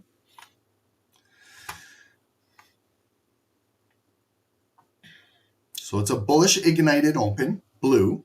So it's got a lot of work to do to come back up to the halfway point of the candle right there. It got rejected, and now it could be breaking down even further. So one thing that we got to watch for is it going to break these lows of these wicks right here? Okay, because if it breaks, then we got a new lower low right there, those wicks at 47.03. That was the only thing that held gold up on that leg up, was that wick and that wick. Now we're coming down. Will it break for a new low? Then a better buying opportunity would be in here. I'm saying a better opportunity than here, but I'm not saying it's 100% we buy there and we're doing good, because we're still buying against the trend. So we got to also be careful, right? Sellers with COMEX have the upper hand. Okay, so we got another good wick produced there. Can it flip the candle back up blue to move up? Let me just get rid of this.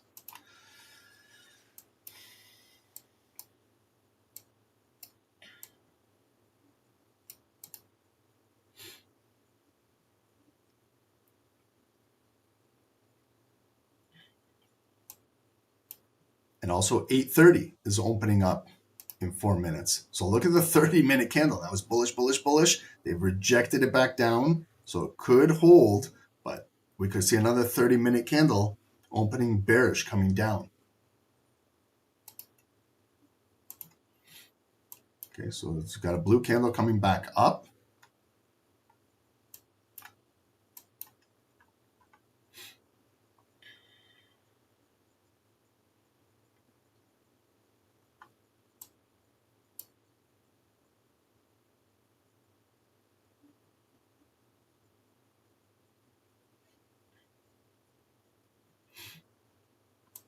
Okay, so this is technically the second bottom now, okay? But it's being created when COMEX market opened leading into the new 30-minute candle, okay? Just heads up. And we've got 2.5 more minutes to go on this candle. If you like the second bottom opportunity, this could be your opportunity to buy. If you want to wait it out in case it pushes down, you can. I'm going to buy. I like the second bottom, okay? So I'm in a buy now. Yeah, you bought it late too. I bought in maybe a little later than I should have, but I'm in a buy, okay? So now when I'm in a buy or whatever, if you're in a sell, you got to adjust your stop loss. So I'm going to put my stop loss just below this zone because I know that looking backwards, right over here, this zone hasn't been transacted. So if it comes down, I'll be in drawdown, but maybe it can pick up a wick out there and go back up. So my stop loss is just below this zone. If you can see it over here, see below the zone. Now my reward would be to build off of this second bottom and to break the red zone, fill that wick, and maybe get up to that resistance up there because I got to respect that on a higher time frame. So that would be my right now. But if it continues to move up, I'm going to start to slowly reduce my risk. But right now, this is where I'm setting it for now, okay? So I want to see if this second bottom will build now.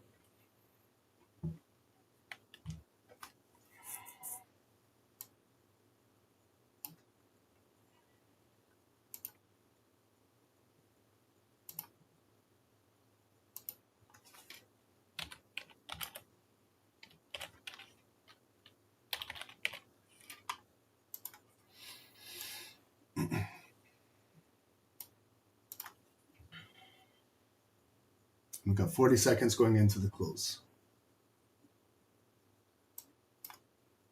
Got a lot of work to do because we've got to flip this 15-minute candle and start something positive going into the next 30 minutes. Okay, but let's see. First thing is, can we close back above like 50% of this bearish candle and build off of it? We have a second bottom intact at the daily point of interest, but we're still fighting selling pressure.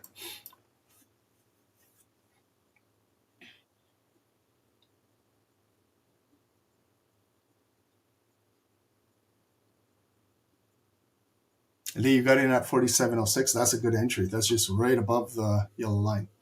Okay, so we just closed right there. Shorter wick, bullish ignited candle. So if we can fill that wick and break this, maybe we'll revisit this red box zone. If we can get good momentum coming out on our new 30-minute candle right now at 8:30. If we can continue to hold and build it, maybe we'll revisit this red zone up here. But it's still a red zone. Still resistance, okay? We still have resistance. Even if we don't get up there, we might have offers coming down in here and to push this down. Okay, so we got to see if it can continue to hold and build. But if it comes all the way back down to the yellow line, this green zone, it could build just like it did over here, okay? I'm hoping that that's not the situation. I hope that this second bottom grabbed enough pending orders that we can maybe try to break through this zone, this level right here.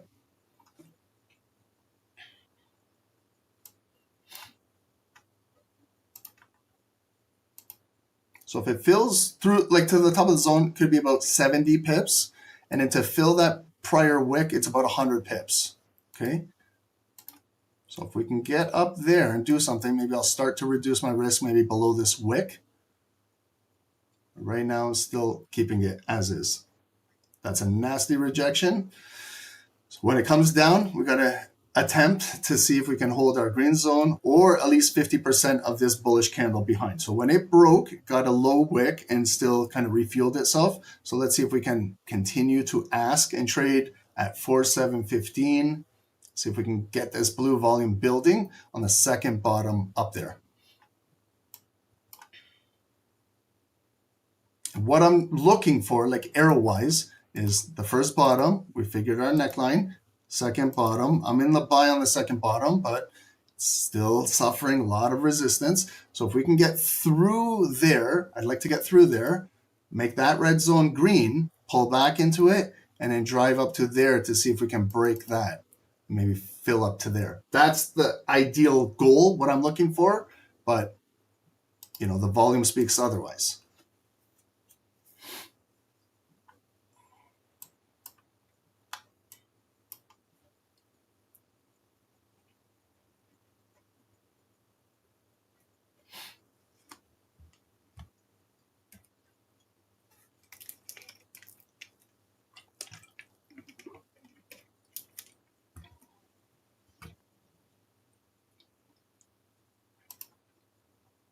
The 15-minute chart says otherwise. Yeah, well, I see bearish, bullish, bearish, and we're building bullish. So we're barcoding on the 15 minutes. But I agree. Yes, I told you guys, I'm counter trading. But I'm seeing if the double bottom will build at the daily point of interest. Right? I agree with you.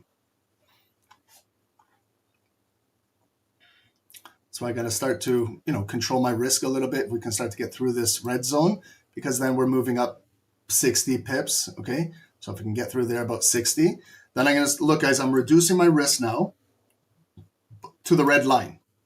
Now I'm just below the wick of this blue candle. So I've reduced my risk right now substantially. From down, I've reduced my risk by 70 pips, okay? So now I've reduced it. I can still take a loss, but it's not as big of a loss, okay? I haven't taken any profit out yet, but I've just reduced my risk while I'm in the money. Ultimately, I'd like to get it to break even if we can break through this red zone. Because then I know then it's moving about 80, 90, 100 pips. But this is still a big red wall here. It's not easy to break this. Okay, we came right into it, and there's the offers rejecting us back down. Okay, so if this candle turns black and comes back down black, you'll see I'll get stopped out down there. I'm not giving it that additional risk because I want to see if it will build now. We got 30 seconds to go into the close of this candle. So where can this candle body close? Can we close back in near the high? Can we at least engulf this black bar with 2 bars? That's called a piercing line pattern, where we need 2 bars to engulf one. You know, our webinar that we just did for you guys, that tutorial, was 1 engulfing bar, but two bars like this one and this one engulf one. It's called a piercing line. See how this one closed right about 50%? Now it's using the additional volume. If it can engulf these 2 bars, engulfed one. It's an engulfing pattern, but it took 2 bars as opposed to just 1. It's not as strong as 1 complete bar. Okay, so we closed right at it. Okay, so if we kind of push back down into 50%, let's see if we can catch a wick or a higher low right here, right where my cursor is. Okay, it's representing half of that blue volume. Can we catch a wick here? No. So if it's not there, then it could come all the way back lower, and then this black candle could engulf that bar, and we come back to 47.10 where I entered, right? Or it could build a higher low and come back up. But right now, again, we're still struggling at this resistance, but we got a wick. So can we come now back up and ask to flip this candle and then trade through that wick and create that higher high? Okay.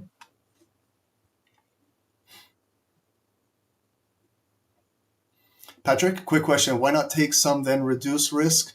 I know everyone is responsible. Just trying to understand the strategy. Why am I not taking out profit? Is that what you're asking me? When I reduce my risk, why? I'm just trying to hold trades longer, Patrick, on these live calls. But yeah, you're right. I should be taking money out. But I agree with you, Patrick. I could be doing a big mistake. But maybe what's holding me is the double bottom produced at the daily, and I'm looking for a bigger reward just to break through this red zone. And then when I get up to the 80, 90, 100, then break even time, and then clear out 80%, Patrick. But good question. I got you. Okay, so you guys see the retest at 50%. Okay, now came back to the opening. We filled our wick. So let's see now if we can just travel through here and get back up to this wick at 47.18. And then that will yield 75, 80 pips. If we can fill that complete wick all the way down there, then maybe we can get up there. But we still need that blue volume to close above here so we can change this red zone to a green zone. It's still red and could push us right back down. See, now it's a spin top. We came up there, we flipped the candle. Those sellers are still there, could be bringing it back down. Now we have this inside bar.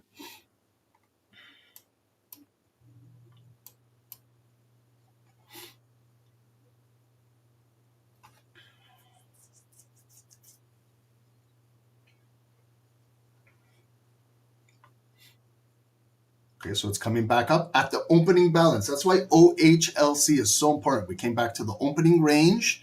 It picked up again, some strong volume. And let's see if we can continue to travel back up. But when it comes up, there's those offers rejecting it back down there. Okay, so it's not easy to break a neckline. Even though we have a second bottom at a daily point of interest, like you saw earlier, like right there, this is similar. Like, look, where it came down, that first alert, there was the neckline, there's the second bottom, and then we had this nice, beautiful breakout because there was a lot of like imbalance in the market that it filled right back up. So we don't have too much like imbalance to fill. That's why it's struggling here, right? It's not like the market just completely dropped on us like it did earlier. That was a massive drop over here.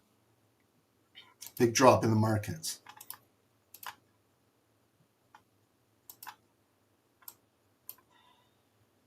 And now we have 90 seconds to go into the close of this candle. So we're still holding hourly resistance. The white line is our hourly resistance. The 5-minute volume is still below. We were above it at a moment when we were impulsively breaking, but the volume hasn't closed yet. Okay. So then you can peek at your hour. Your hour was building, but got rejected.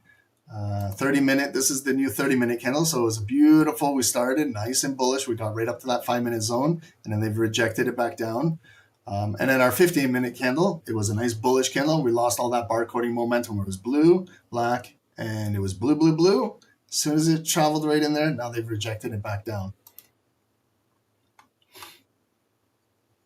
So now we know where the strong resistance is. 47, 15, 16, right in here. That red zone still holding on.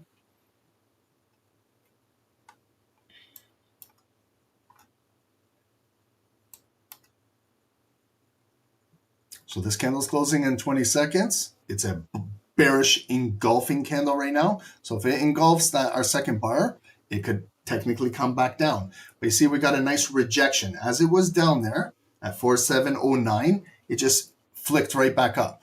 So it captured a nice pending order of buyers down there. Okay, but it didn't close strong, right? Still got black volume. But our next candle came off of the momentum of that rejection. And you see how we opened bullish ignited? So it's a strong open candle following that rejection, but it's still fighting the resistance. If we can continue to hold this bullish ignited 5-minute candle, it could continue to potentially build and drive its way through there. But if we lose it, then it's a black candle filling back down that wick. And then we got to see if it can create a higher low or if it can still hold inside here and build. And will our 15-minute candle continue to build?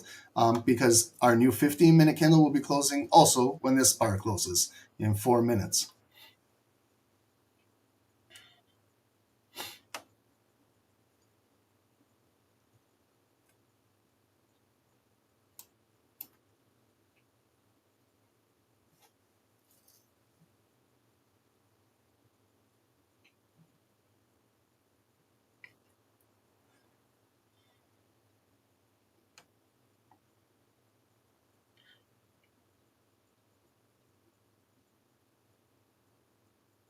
Are we going to take gold back to 4,800 today?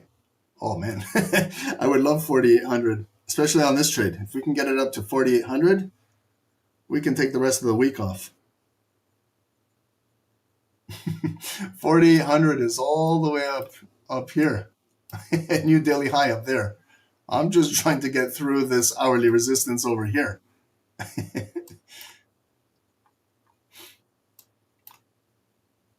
You have big dreams, but maybe you're looking on a higher time frame.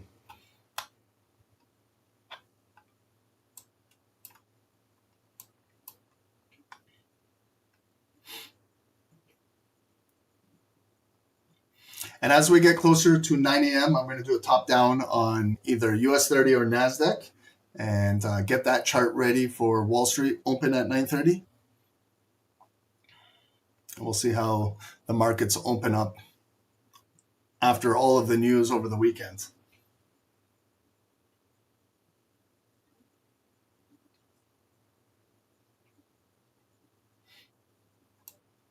Okay, so we got second half of the candle. Okay, remember I told you, like a basketball game. The first half was black. Second half now, can the blue team bring it back up? We're barcoding. Blue, black, blue. A nice candle. We got that good wick rejected there on that black candle. We produced the higher low. Now we're pushing up. So can this candle now do its job and fill that black wick right there and continue to make a new high and travel higher into this red box so that maybe we can potentially close and make this, convert this red box green and build support or pending orders off of it to take us to a nicer reward up here. But it's still a red zone for a reason. Okay, that's a beautiful blue candle coming back up, but there's still a big fight going on in here. It's not easy to break through a neckline. The only thing that I'm looking for the high probable breakout is because we're developing the second bottom at the daily point of interest, right? It's not just like any other area where we're developing this. It's very, very, very similar to like what happened earlier today. When the futures market opened up, or when the daily candle opened up, gold dropped, got that alert at 46.50. There was the neckline, like right there. This is the neckline. Same thing that we're trying to break right now. And then it got the second bottom, and then it broke right out, okay? But you see, we're not getting it ourselves here. It's the same exact setup, right? There it came down, first bottom, yellow line came up, there's the neckline, red box, and it came down, second bottom, that's where I took the buy, and now that's why we got to get closing above so we can break out, right? It's the same exact setup. It's the same exact setup. It's just different timing in the markets, right? That when that happened, that was right when the Sunday night open gap down, and this is now COMEX market. But we're doing our job, we're filling wicks. Now let's see if we can close with the volume above these wicks, because then I can maybe grab 50% of this, I can raise my red line, and if we get a pullback, maybe we'll get a higher low wick to continue to break out. Okay, closing in 20 seconds, let's watch the close. We're in the money, but we're trading at a very critical level here. And the white line is hourly. See that white line? So if we can close above that, I know I got 5-minute closing volume above hourly. I can make that hourly support if it comes down. Okay, so we did close in there, right? If I'm going to cut this black candle in half, it's right at those bodies, right there. Kind of right there is the cut point. Good. Got a bullish candle with a shallow pullback. Let's see if we can drive and break through here without coming back down. Maybe we got the momentum off of that candle and can continue. We got a beautiful 15-minute candle. This is the start of the new 8:45 15-minute candle. Okay. If we get blue volume closing above this red zone, I'm going to flip the zone green to represent buying or pullbacks or depth of market is changing from offers to pending buyers. But we still have work to do, right? So far, it's running about 70 pips in profit.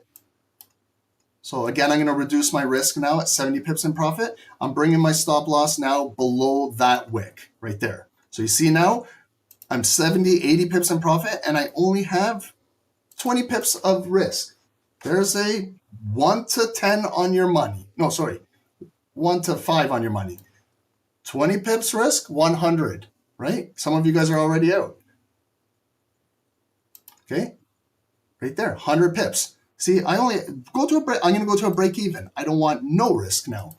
I'm up 100 pips, zero risk. I'm going to close out 80% up there, 47.20 right there. Exactly. They just filled me perfectly. So I took out 80% and I have zero risk on the remaining amount. And guys, I know you want to know, look guys, like everything, I wrote it down for you guys. The first bottom was right there. I stayed off of the first bottom and you see those wicks. We figured out after that move where the neckline was. Comex 820 right here, opened up. Comex brought us back down to get the liquidity at the second bottom. Second bottom right there, and I bought that candle. Placed my stop loss early, like to give it room to breathe when the trade is started, back down there. But as we started to move up, you saw how I reduced my risk from here down to there. When it went through there, I went to there to break even. And when it hit 100 pips, I scaled out 80% and I got 20% running. Okay. So if that can get a like on YouTube from you guys breaking that down live and subscribe to the channel, those tutorials that we're doing are breaking this down for you. But we show you now how we do it live. It's different, guys, if I just got on the call and said, hey everyone, welcome to Stock Sniper Trading. Yesterday we should have bought over here. You know, the woulda, shoulda, couldas. Guys, if we did this, we did that, we should have done our risk here and this and that. It's different. This is cherry picking. Anyone can do that. I can bring my kids on here and they can cherry pick all day for you guys. They can show you exact setups. But this was the daily point of interest. Watch that weekly tutorial video of the top down. You'll know why I placed an alert there. I'm telling you guys, be patient and disciplined. Look for high probable setups. Why was I waiting for this yellow line? Because I know that there could be a high probable setup there. This is now the second leg with traditionally more volume. And this is the leg that's breaking out. Okay, guys? It's the same thing over and over on a daily basis. It's just some traders, you know, when we start, Ron, are we buying or selling this candle? And I'm like, just relax. Let's see how the market is developing. Analysis. I know I missed out on a couple trades in there, but I waited patiently and then I got a nice high probable setup in money with less emotions, less stress, right? Okay. And then if we can get up to, you know, target, like we got to have targets too. We can't just hold this to think it's going to go up forever. Right there was a big rejection at 7 a.m. Okay. And that's at 4725 and a quarter. Very psychological numbers. Okay. So if it can get up there, and that would be 150 pips, I'm going to close my remaining 20% and end this trade. And then start to analyze US 30 or NASDAQ, right? Now, has this blue body closed above this zone yet? It has not. This is still an impulse breaking out candle. We have 40 seconds to go. If it does close, I'm going to make that red zone green. Because if it comes down black, this now red zone could be pending buyers and looking for that retest buy. Okay, but we got in a little earlier. Some of you guys in Zoom said you got in at 4706. Unbelievable. Great entry. Good job, Sherry. Awesome. Mike, you secured? Amazing. Christoph, how did I identify to wait for the second bottom since there were additional wicks at the first bottom? Could that not have been a double bottom already? It was too choppy. Christoph, spin top. So remember what I said? Utilize this entire structure as one bottom, right? And then you see the clearer picture? If you just use that as the one bottom, then you got stuck on that. So that's why Christoph, sitting back and relaxing is more important than, you know. So when you see it now, doesn't it make more sense that that's all one bottom? There's all one top in the red box. There's all coming down. There's the second bottom, and there's the continuation breaking out, right? So we did technically close above the red box. So I just go through my motions, red to green. Okay. If it pulls back in here, then maybe now we're going to get some hourly support buyers coming in, buying the pullback and continue to take us higher. Okay. And then if you look at all your other time frames, hourly now, look at how the hourly formed at the daily point of interest. And now look at our bars. Black, blue, black. We have a bullish engulfing bar with 8 more minutes to go. So if we continue to hold this trade, right, if we close above here, we could engulf that bearish volume that hour preceding us, and we could continue to break out and get up to our next hourly resistance today, 4,733, right? And if this is a big engulfing candle, right there's our point of control, like what we're trading at, where that green box is, that's cutting it in half. The 30-minute, we waited for this 30-minute candle and we got that nice big bullish move. There was a gentleman on YouTube that said, Ron, the 15-minute said otherwise. See what I mean? It was saying otherwise, but we built at a proper location at the daily interest area, okay? I'm not faulting you, but I'm just saying, like, I know you were correct when you were saying, Ron, the 15-minute says otherwise, because it was blue, it was black, this was coming up blue, then they rejected it back down, but we came back up, and then our new candle really extended the volume. So I understand when barcoding happens, buyers and sellers are fighting it out. And I'm not saying that like we were correct in this situation, because it could have came back down. See this black candle? I could have got stopped out easily. This black candle, remember, it was coming down black, black, black. If we never picked up that pending order, that flick, that wick, and that candle opening, this could have closed down here. Then it would have been another black candle, potentially taking that out, and I could have been stopped out, and now all of that selling volume would have been down here. But the only thing, guys, please listen, the daily point of interest, that's why we do a top-down analysis. This is what held me to continue to buy as opposed to sell.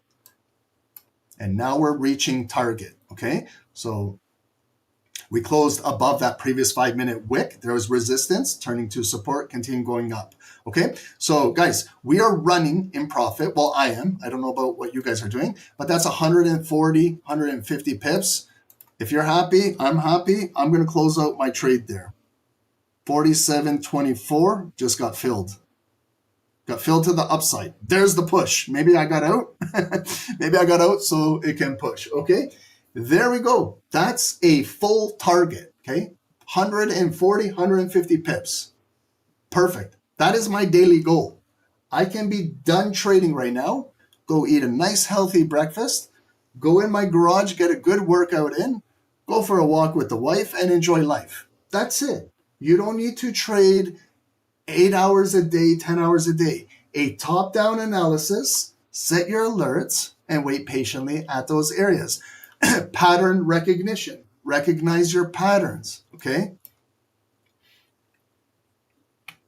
If you don't know what video I'm talking about, guys, please, let me just show you real quick before I do NASDAQ and US 30. If you go to YouTube, you come to our channel right over here, okay? Go to videos. This video right here, this got a lot of traction from you guys, so thank you guys so much. This gold weekly top-down analysis, it's 17 minutes, okay, because I was explaining my charting, my scheme, my color scheme. But if you saw the alerts I put at 46.50, that buy earlier, you'd know why, right? Watch this video, candles, the bullish and bearish engulfing. I'm going to do 2-bar ones. These are single bar ones. Learn what your wicks are, right? They're very important. Learn the real body, the full volume thin body. And in your OHLC, guys, we're giving you everything for free to learn in 15 minutes or less. And we show you guys how we do it live with you guys, okay? So please, guys, manage this trade. Everyone should be at least at a break even. You know, you should have maybe at least a trailing stop loss, secure. I secured 80% on the first push and then closed out the remaining amount of my trade. The reason why I closed it out, I could leave it running, but I want to stay focused on continuing to educate and continue to do another security. So I've closed this trade. I'm just going to put on there so if any new traders come on the call, I'm no longer in this. Trade closed, full TP, approximately 140 pips. It's not bad.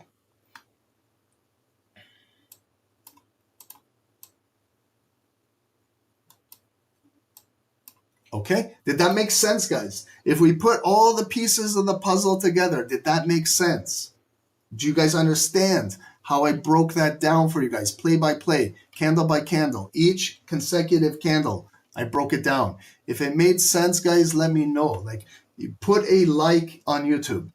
subscribe to the channel. Like, it's the only way that I know that you guys are understanding what we're doing. Do you guys like this style, how we do it, or not? Or, like, give us some feedback. It helps us here. I'm trying to be a better YouTuber as well, to learn what you guys want. And I'm getting a lot of feedback. You're saying make short, sweet videos, straight to the point. I get it. I get it. Not everyone wants to sit on a 2 or 3 hour live call and those short, sweet videos, but you got to understand when I'm breaking this down live to you guys. Okay. So if you made a mistake, understand that there's going to be some mistakes made. If you made a mistake trying to sell down here or you sold down there, learn why. You were selling into a double bottom at a daily point of interest. That's it. That's how we break it down. I could have been selling down there too, and I would have been stopped out. Now I got to learn from it. Also, if you guys were buying, if you bought this first leg like Christoph, maybe if you bought early in here, just understand timing, how it just came down. So it was the first bounce, right? It's the first bounce. Always what I say, it's a high probability that the second bounce has traditionally the more volume. Why? Because it picks up more pending orders, right? More support, more volume. Is it always the case? No. But when we're talking probabilities, this thing has more of a 70, 80, 90% of breaking out as opposed to the first leg. That's just trading probabilities. That's what we do in trading. We trade probabilities. We look for higher probable setups.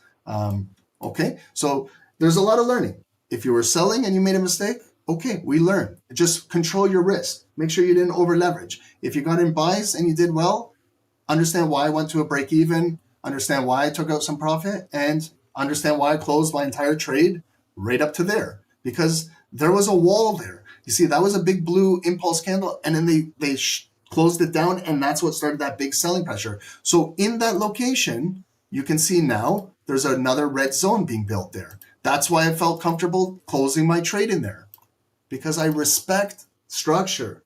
I'm a trader that respects structure. There's some traders that don't like that about me. I don't give a shit whether you like it or not. I know what pays my bills every single day is respecting structure, because when I don't respect structure, then I'm pissing money away. How many times have I done that on these calls with you guys? Okay, so we can't get that mindset where we think it's just going to continue going up forever and ever and ever. Remember that one person said, Ron, let's get it to 4,800. Well, look how much you got to get through. You got to get through this wall. You got to reattempt this hourly resistance at 4733. You got to get it back up to the daily high where the market opened today at 4750, let alone get up there. I haven't even analyzed from the purple line up there. Look at all the traffic you got behind you over here. Okay, so I trade from one line to the next line, one zone to the next zone, tape to tape trading. It keeps me disciplined.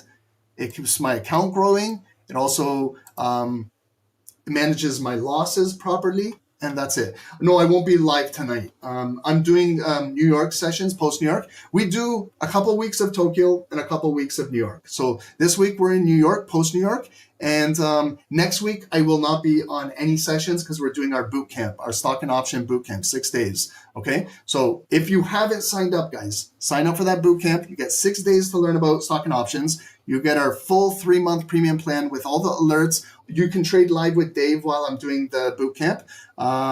You can be in the Discord with all of our snipers. Let's go in the Discord, see what's going on.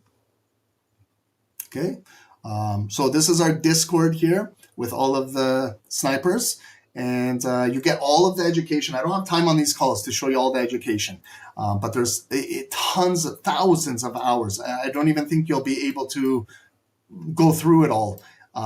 So there's a lot of education, long form webinars, 2-3 hours. Okay.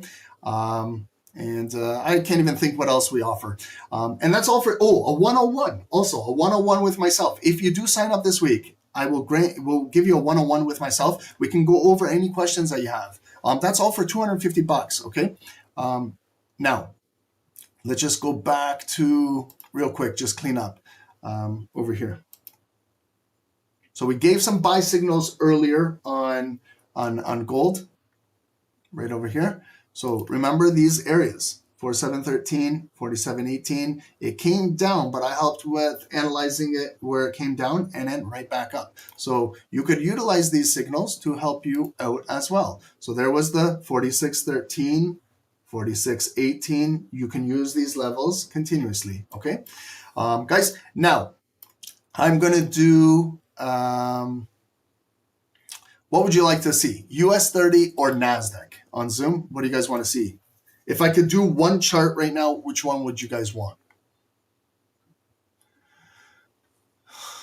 Okay, I got Patrick Nas, Nigel Nas. Okay, we'll do NASDAQ. Let's see how tech is moving. Let's do NASDAQ. Okay, NASDAQ. So you guys understand, everyone's going to say, Ron, gold entry, gold entry. I'm off of gold now, okay? We did our job on gold. Now I'm going to leave it up to you guys to do the rest, okay? But now we're going to do a top-down. I know this is where I'm going to lose everyone's interest because no one cares now. But if you want to learn how to do a top-down analysis, this is your time to learn, okay? So we're doing NASDAQ now. You see, when it opened, big bullish move, okay? Last Tuesday, big bullish move. We came up, we were trading up here on Friday. Then we had that big weekend news when the market pushed down. Now you see we're retracing right up to the point of control of that big hourly candle. I guarantee you when I get to the hourly, I will be dissecting that, okay? That's what we're trading right into, going into Wall Street this morning, okay? Let's start off on the daily. Maybe some of you guys don't trade NASDAQ, haven't seen it in a couple months or weeks, but wow, this is NASDAQ on the daily. Okay, so looking at all of this, there's a lot going on, okay? Number one, if we start from the top, we do have an all-time high up here. Orange line, all-time high, number 26,285, just below 26,300. Is there a zone? Yep, there's my orange line. There's some bodies I can bring it down to. I can stretch it into the future. There was the double top, the drop, but didn't really break down. So advancing this into the future, we're not too far away from NASDAQ revisiting all-time highs, but still it's diverging away. Lower high, and maybe we push down, okay? So when I do the red zone, what do? I complement it with the opposite. There was the pivot when it retraced down and stopped and went back up. There's my yellow daily point of interest right there. Look at the number. Remember we were looking for psychological numbers for gold at these same locations? Look at how it works for a different security NASDAQ. 24,000, 24K on the dot, right? Okay, is there a zone below that just like we did gold? Yes, look backwards, okay? There it is. There's where it was resistance right there. That's when it turned blue body closed above. You turn it green just like we do on the 5 minutes. Same shit. See when it came in there, back up into the future. We came in there, broke, back up. That was the big drop, okay? And then it got scooped right back up, and we're still above this, okay? So if we ever come back down, look at what I'm doing. Right click, adding an alert. I'm patiently going to wait for NASDAQ to come down on any time frame to give me an alert right back at 24K. Because I could do the same thing. Maybe the 5-minute candles are doing a double bottom, and I'm going to buy the second bottom at 24K and get it back up. Same thing that we did, right? Analyze, do a nice thorough analysis, and locate your zones, points of interest, whatever it is. What I want to do is find that pivot at the absolute bottom of that drop. Let's find it to those bodies, place a yellow line. And then look backwards, see how it was support there, support there, support there, and acting as support there too. So just below 23,000 came in the support, okay? Now, look at all of this resistance we have up here. Here's a point of interest right there. Those bodies, a big blue body, and then the next day, boom, right back down. There's a wick, a wick, a wick, a wick. Guys, look at what I do, okay? Yellow line, point of interest. Yellow line, point of interest. Bring it down to the body, right? Bring it down to the body. Make it red. See, now I see a wick, a wick, a wick, a wick, drop. Bring it into the future. I see that big blue candle, manipulation candle if you ask me, closed right at the high, then they opened the next day, bearish ignited and just dropped it down. That's a big fake out candle, okay? And then if I extend that same zone into the future, you can see my yellow line is a psychological number. 25,425. I'm setting an alert up there for NASDAQ, okay? If it gets up there, maybe blue, blue, blue, I get an alert. Maybe I see a double top and I'm ready to drop it down, ready to sell. But you see where I'm setting myself up for high probable trades? Here, I can place one in here if I ever get it, but that's too far away. Now I got to continue to dissect what's going on in the last few days, okay? So you can see from the all-time high, there's a lower high red block. Market is pushing down. They're pushing down, okay? Now, is this a structural bar on the daily on Wednesday of last week? How can I tell it if it is? Just look. Did it close above these bodies? The answer is yes. That's what I call a structural bar. Break of structure. It even created a high. Okay, so that's a good candle to find a point of control off of. How do we do it? Grab your Fibonacci tool, opening price, closing price, right? Where's the halfway point? 0.5 right there. My yellow line, 24,580. Where's the point of control? Very easy. Wait till I do the 10-minute tutorial on this. You guys are going to know this like it's nothing right there. It's either the 382 or 618 golden zone on your Fibonacci. There it is. Stretch it into the future. Get rid of your Fib tool. It did its job. Stretch all these zones into the future. You can make them however far you want. Now, if we come back in there, that's where we could bounce back up. But that's the neckline, right? That is the neckline. Okay, so far Wednesday, Thursday, Friday, and now let's find our dissect Friday. And where do we close? Look how we opened today. Look. Was it even bullish today? No. 25,175 opening price, just that drop in the market. So that's my purple line. I know it has no wick, so I can't even identify a wick.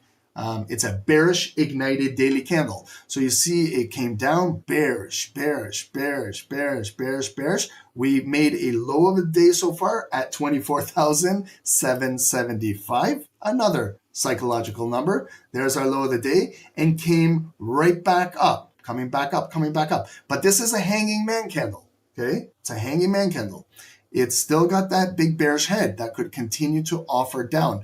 The buyers still have a lot of work to do to flip this candle bullish and then break Friday's wick and drive up to the red zone, okay? So if we come back down black, black, black, black, black today, right there, you got a point of interest, a body and a body. Place a yellow line right here at those bodies, okay? And then look at the number, 24,893, 7 pips off of 900. Psychological number, okay? So if it comes down black, black, black, maybe I see it get a wick on lower time frames there and continue to hold up and come back up. But right now, we've got NASDAQ, just kind of look at the chop where it was trading backwards in here like this. How do you trade that? Technically, you can't trade that, right? Look at this, look at this. And we're right back inside this again, okay? So we might need to consolidate early this week. Remember, we've got Netflix earnings on Thursday. For Dow, we have a lot of U.S. banks this week starting with all the earnings, okay? So that's what we got going on the daily right now.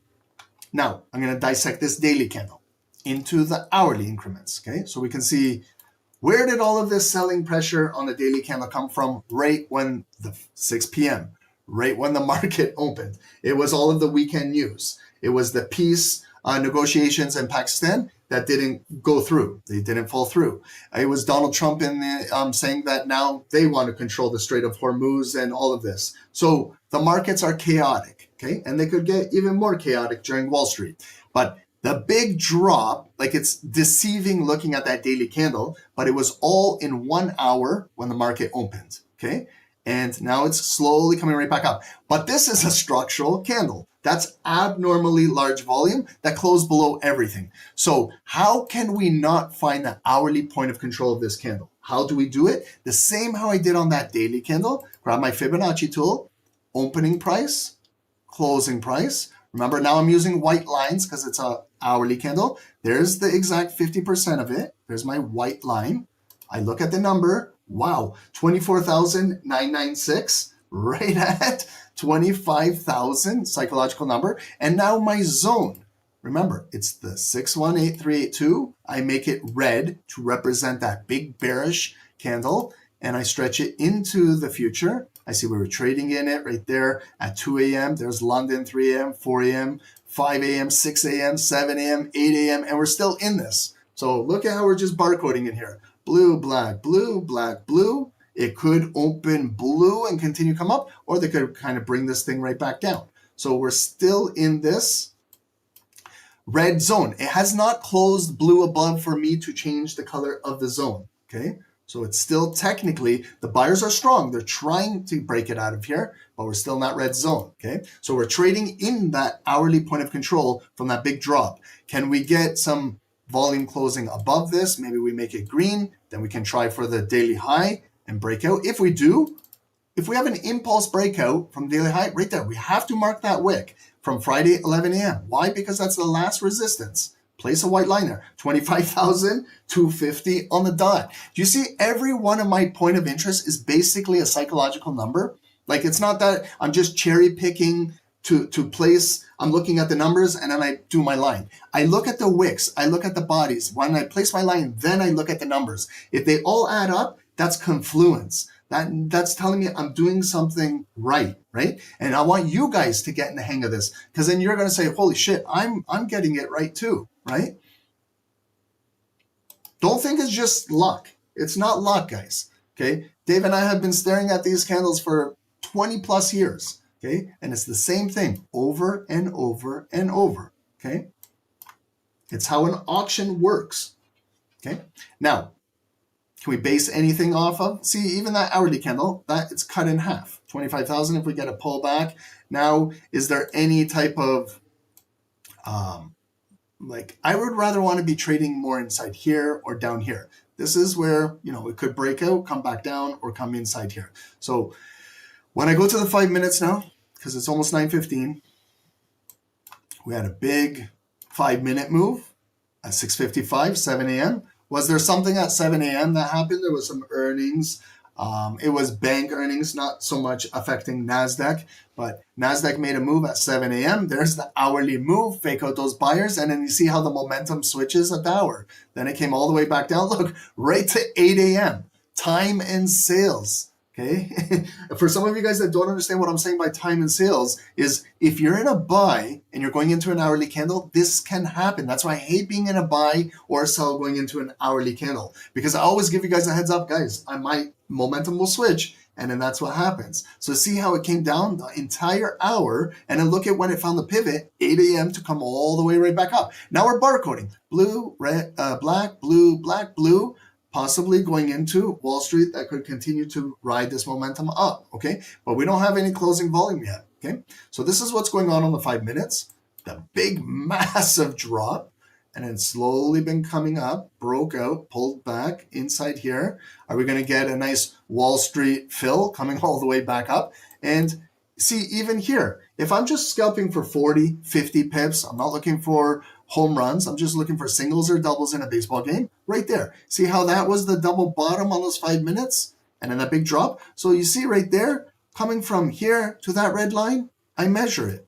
And then if it comes in there, it's 40 pips, 45. Okay? Because that's still support and that's still resistance. Okay? What if it comes all the way into there and gets rejected? Right? That could happen. So I just mark it. That's my scalp zone, right? I'm not, if I get into a buy, is it going to come all the way right up to that purple line? I don't know. Possibly, but maybe it encounters some resistance there. Maybe it needs to pull back, then break out to get up there. It all depends on the style that you're trading. Okay, so this is NASDAQ. What we can do is add some fancy indicators. 9 EMA, we're above the 9 EMA. We're above the 200. We just had a nice crossover. And then the daily bar indicator, keeping it on the 15. We got this new 15 that just opened up right now. Okay, so we'll keep an eye on NASDAQ going into Wall Street as well. And let's see what gold is doing. Wow. Okay, so gold, did it close above this red zone? Yes. Green, did anybody do this? Is anyone still in? Remember, I closed my trade out over there. But if you're still in, see now how the green box is support holding. And again, we closed at that hourly and it's driving. Anybody still holding this? Because if you are, God bless. I hope it gets up to 4,800. Sonia, you're still holding it. Amazing. Good for you guys. Okay. So Sonia, our next big resistance is right up here, 47.40. Before we can get up back up to the high of the day, we have that little 47.40 resistance right here on the 5 minutes. That was early at 4 a.m. Eastern. But excellent. From the second bottom, okay? Now when we, continue to look guys, okay? The daily point of interest, first bottom, we figured the neckline, we waited, Comex brought it down, picked up those second big buyers, and now look at the move, okay? I feel like an idiot now, not still being in, but I'm still happy that I hit a daily goal, right? So it's those things, but there's where I always say a second bottom at a daily point of interest or a higher probable area traditionally has the bigger volume, okay? Does it always happen? No, but I trade probabilities. I don't just trade every single setup imaginable. That's why alerts help so much. And you can allow the market to come down to you naturally, and then you see what's going on. Tammy, you're working on your greed as part of risk management. You'll learn it. You'll learn it. Just add up the money you're leaving on the table at the end of the week. And if that doesn't make sense to you, I don't know what will. That's what got through my thick head. That's what made my stubborn head realize I was adding up how much money I was leaving on a daily basis. And then I started to see, wow, I could have made a car payment. I could have paid off my mortgage. I could have bought groceries for you and for everyone on this entire call. We could have groceries. I don't like now leave money behind because I added all of that up before. And now I'm happy the way how I trade, because maybe I'm not going to get the entire move, but at least I'm putting some money in my pocket every single day. Not every day, but hopefully every single day. But you're going to learn by adding up the money that you leave behind, okay?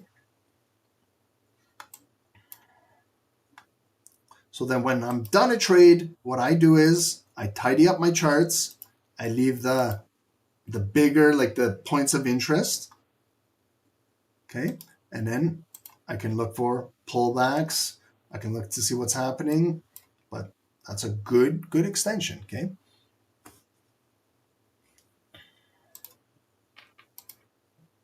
And shout outs to Dave on the signals for giving us the heads up at these locations too. The signals 47.13, 47.18. Okay, see there was the double bottom and a little bit of drawdown, but that's where that was the move that came. Okay, these signals came out a little earlier before our session, but you can still see how you can use signals and see the locations are static. Okay, so if you got in, congrats on those. If not, there'll be another signal coming up. There'll be another trade coming up. There'll be another opportunity, okay? And thank you, guys. We hit 96,000 over the weekend. So thank you guys so much for subbing to the channel. Thank you for you guys that commented on those short videos that we're doing, giving your feedback. I see a lot of you guys are enjoying those. So Dave and I are going to continue to make those 15, 20-minute short videos. I'm going to continue that series. That's not going to stop. But the top down that I did for you guys on gold, that one got unbelievable traction. I can't tell you how amazing it was. Okay, so that's great. We'll mix it up. Next week, maybe a NASDAQ. The week after that, US 30. A week after that, GBPG, or two of them. It all depends, okay? Okay, so going into Wall Street now, we're going to watch NASDAQ, okay? I'll flip-flop from gold, but we'll watch what NASDAQ is doing. Okay, so just to make us aware of what NASDAQ is, I'm going to go to our website because we got a whole catalog of information here. I'm going to scroll down to the bottom, come all the way down to the bottom, started from the bottom, now we're here. Here's Dow Jones. We're not doing Dow Jones, we're doing NASDAQ. Here's NASDAQ 100, okay? So what is NASDAQ 100? The NASDAQ 100 is a stock market index that comprises 100 of the largest non-financial financial companies listed on the NASDAQ stock market based on market capitalization. Okay, this is different from the way how US 30 is weighted. It includes a diverse range of industries with significant representation from technology, consumer services, and healthcare sectors. The index is known for its focus on innovation and growth-oriented companies. Those companies like NVIDIA, Apple, Microsoft, Google, featuring prominent tech giants like Apple, Microsoft, Amazon, Alphabet. The NASDAQ 100 serves as a benchmark for large cap growth investments and provides insights into the performance of leading non-financial firms in the US economy. Financial firms are more US 30. All of the bank earnings will affect Dow this week. Okay. And then now, what is NASDAQ 100? Here it is. Breakdown composition. So it's tech concentration. It's sector diverse. There's non-financial focus. Methodology, market cap, so weighting. Companies in the NASDAQ 100 are weighted by their market value. So it's NVIDIA is probably number one. It's shares multiplied by its price, and that's how you get its market cap. I believe it's sitting at $4 or $5 trillion right now. When you take all the shares, multiply it by the share price, you'll get its market cap of $4 or $5 trillion. Okay, it's different from the way how US 30 is weighted. So benefits for traders and investors. You have growth potential with NASDAQ. There is some volatility, lots of diversification, global reach around the world in these tech companies.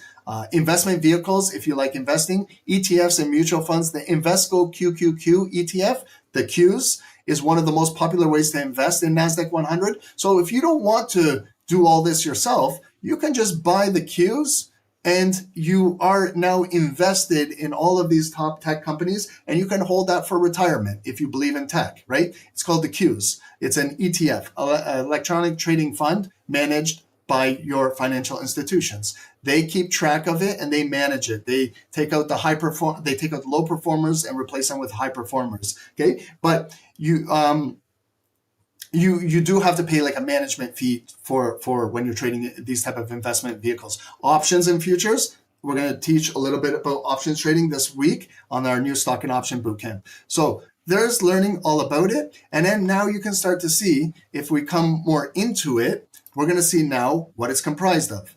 NVIDIA, breakdown of what it is. Apple, number two. Microsoft. These two, NVIDIA and Apple, right now hold 25% of the weight of the entire NASDAQ.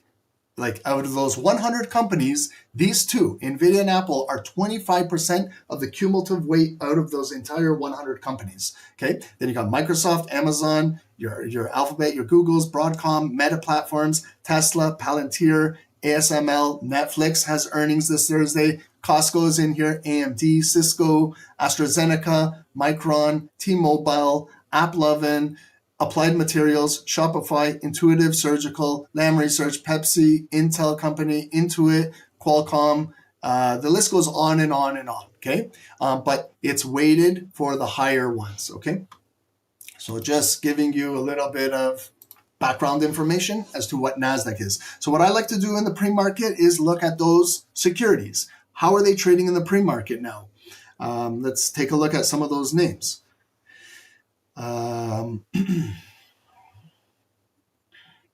AMD is down negative 0.8%.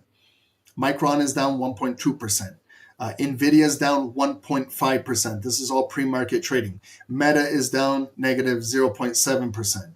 Microsoft is up 0.6%. Google is down 0.5%. Amazon is down 0.5%. Tesla is down negative 0.3%. Apple is down. So the market is just very pre-market, very consolidated.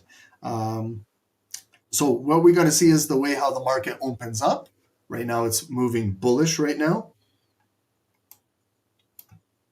Nice clean trading. Moving up, coming down, moving up. It could pull back.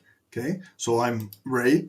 If it closes above this red zone, this is that point of control of that hourly drop from 6 p.m. Eastern. Okay, and then if now it closes green, like a strong, pullbacks could be bought up at that market open. Okay, high probable areas are this hourly. 25,000, like right down here. The 200 EMA is down there, nice psychological number, and hourly support. That's exactly 50% of there. So I'll place an alert there. I'll add an alert. I'll create it. If I have to wait today, I'll wait to see what happens in there, okay?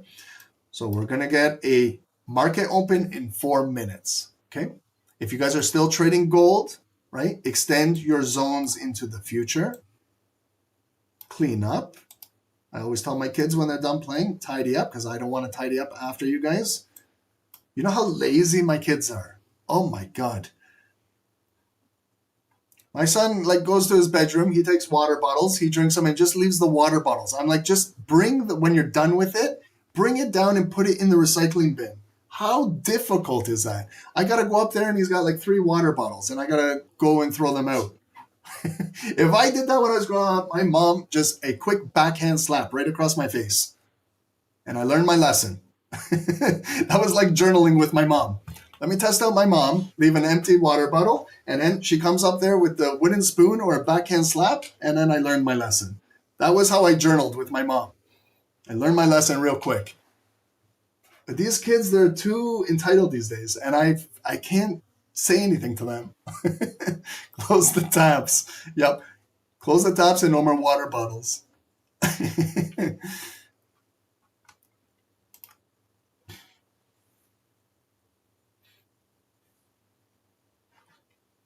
Guys, thanks so much for everyone. Almost 500 viewers. We appreciate you guys. Please watch these new uploaded videos. You'll learn a lot, okay? And we appreciate you guys, all of the subscribers. Thank you guys so much.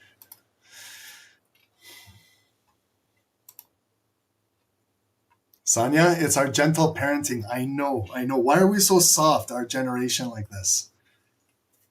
I need my mom to give us a class of old school parenting. But they raised us properly by doing that.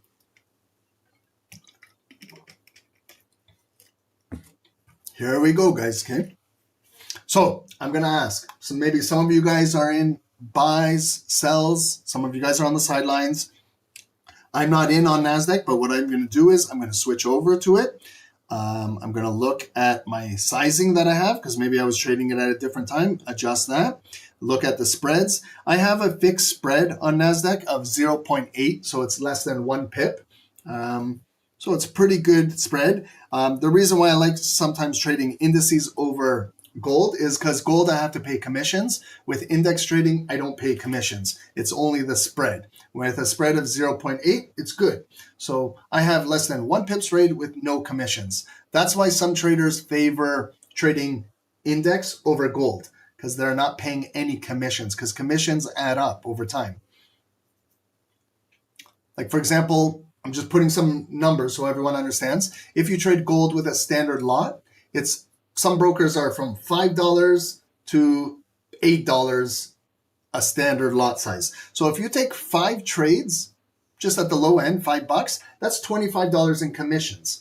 If you take 5 trades on the high end, if it's $8, that's $40 that's coming out of your account just on commissions. Whether you're making money or losing money, $40 is your commission fees. When I trade NASDAQ, US 30, S&P, 0 commissions. Okay, the only thing is I just got to watch the spread. That's the difference between if you're trying to manage your costs as a trader.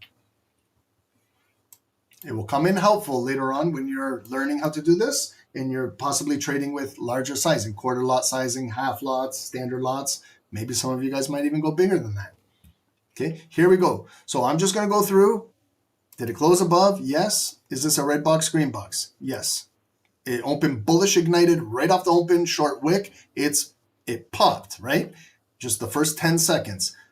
So if you don't want to trade the first 5-minute candle or the first 15, we got to sit on our hands and see what's going on. Will it reach the daily high? Will it come all the way to the purple line? Do I have anything behind? Like, look, it's just that big, massive drop, okay? But there was structure built before that massive drop. Like right over here, it was resistance, then they broke it above, then it turned to support, then it came up, then the market just opened and they dumped it, okay? So we also got to watch this red line as well in here, okay?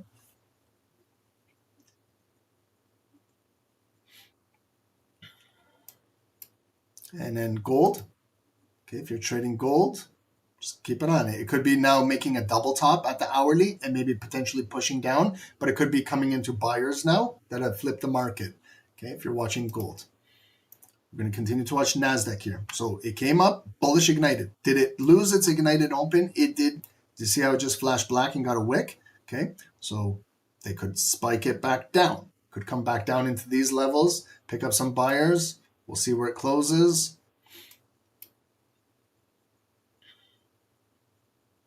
And also this location, this big wick that came up and rejected the move back down, that could be also support right here by this 9 EMA if it pulls back down into here. Does anyone have any plans for a Monday morning after this call?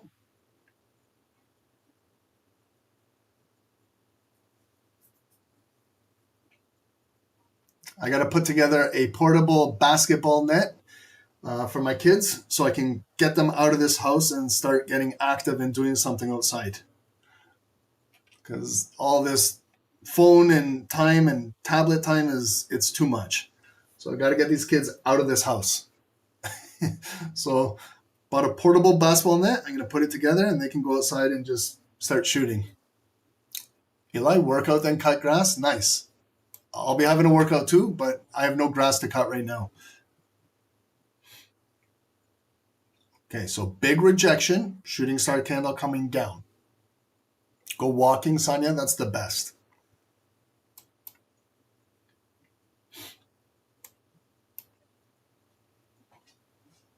We're starting to get some spring weather over here, so it's starting to feel really nice over here. Okay, so they spiked it up and now pushing down. This candle is going to close in 2 minutes. Let's keep an eye on gold. Okay, so gold, what we see is, remember that red line right there? So now we can just kind of bring it down. Okay, you can draw a zone now. You see, like sometimes you can see things after things are starting to print. Okay, and now all we got to do is kind of, the supporting line for gold is right there. So that could be your M top, but it could just continue moving. There's one top, there's the second one building, and then could start to drop down, right? And it's doing it at the hourly, okay? So hourly is a little bit stronger than 5 minutes, but not as strong as our yellow line. Yellow is daily, okay? And then it's just below the high of the day. And then we see a lot of indecision on NASDAQ. So open bullish ignited, came all the way up, got rejected, came all the way back down. Now it's got a spin top right back to the opening balance with 1 minute to go.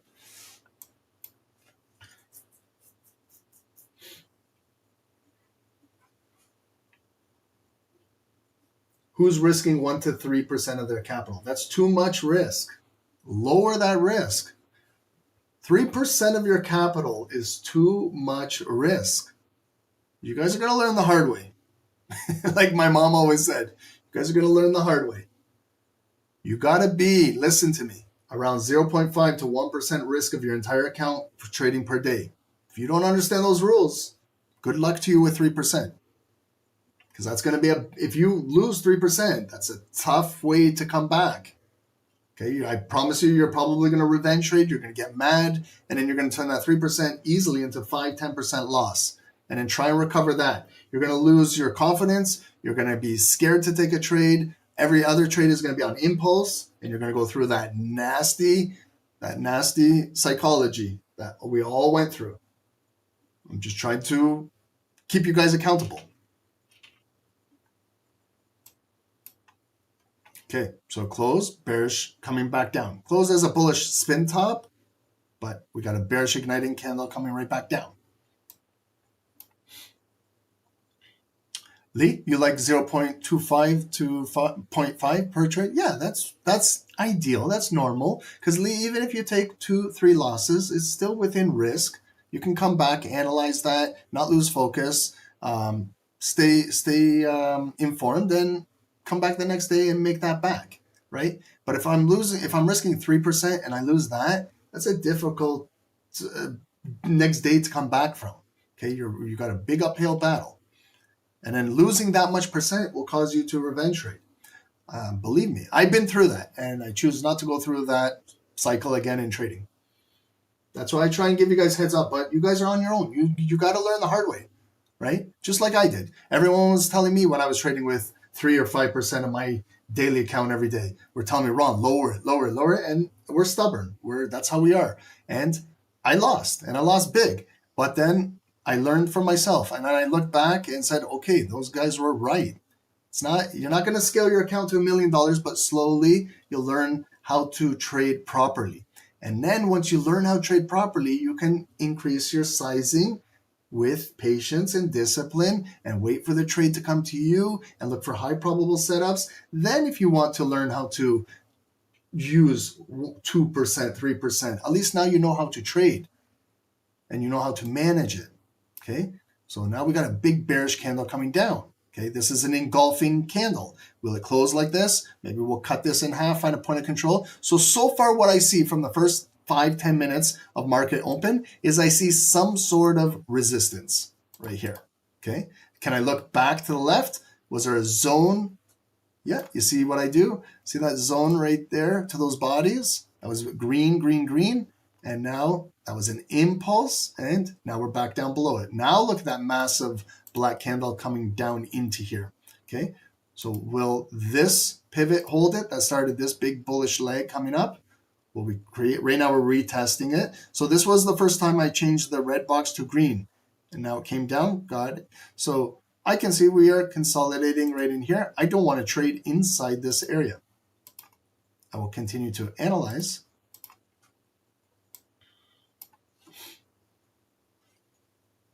See how the market now has opened up. If you measure now this candle on NASDAQ, we can start seeing maybe a range. Okay, so that's about a 45, 50 pip candle. Much larger than all of these other ones. Okay, so you see how the volume now for Wall Street is starting to get larger.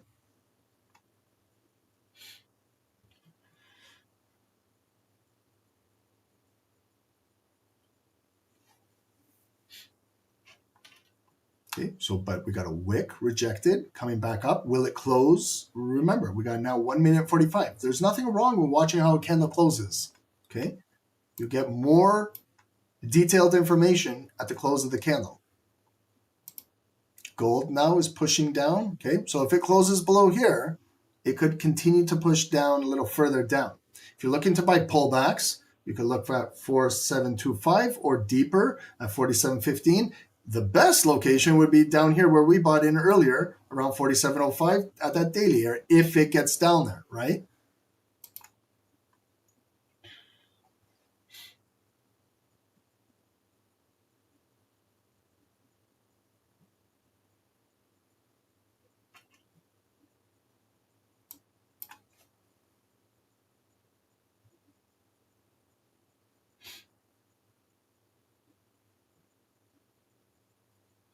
Our volatility index is at 7.3% right now. So when VIX is green, traditionally it signals that the markets will be bearish. Okay, so far we do have some red in the markets.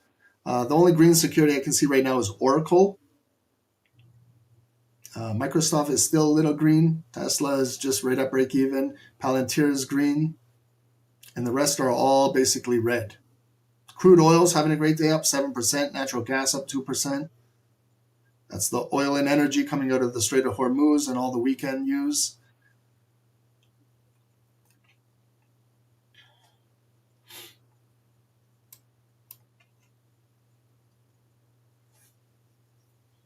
Okay, so this candle is now closing. Remember, I had that big bearish head. So can I at least, cut it in half? I'm not finding the point of control of this candle because it's not a structural candle. Like it didn't really engulf a lot of this. So I'm just cutting it in half. Okay, so it is bearish coming back down, but it could find a wick and come back up. So it's always nice to either sell like a second top if we continue to push down. So from Wall Street, we can see the high and the ignited body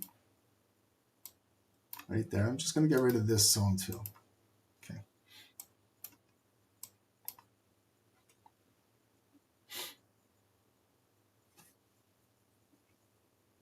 What are you guys' thoughts on NASDAQ? What are you guys doing? Are you guys looking to buy pullbacks, looking to short it down?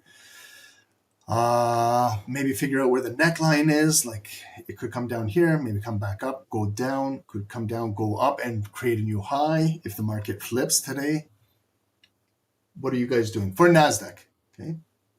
Gold, I know some of you guys are doing. Okay, so gold is selling down. Okay, see how it produced a double top at that hourly area. Okay, you're looking for shorts on NQ, Alex? Okay, nice. Yep.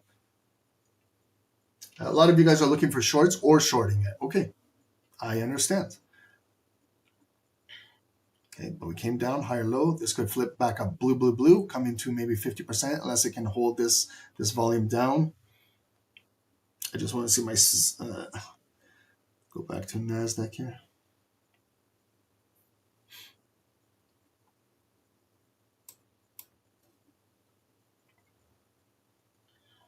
We can wait for another 15-minute candle to open up in 3 minutes, right? Some traders, they find the opening range of the first 15-minute candle. You can see the high and the low, and then they wait for 5-minute volume, either to close above or below. So if you do the ORB of the first 15 minutes of Wall Street, right? You have an indecision 15-minute candle, and then you want opening in less than 3 minutes. So you can wait it out. Okay, now we see it pulling back up. Okay, so it could look similar, something like gold, right? How gold came up, down, then it went back up, then it got rejected and pushed right back down. Okay, so NASDAQ too came up, went back down, coming back up now. So let's see if they can kind of push it back down going into the new 15-minute candle.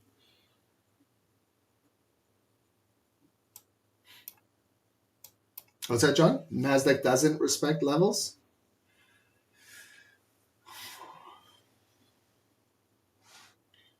Which level are you talking about?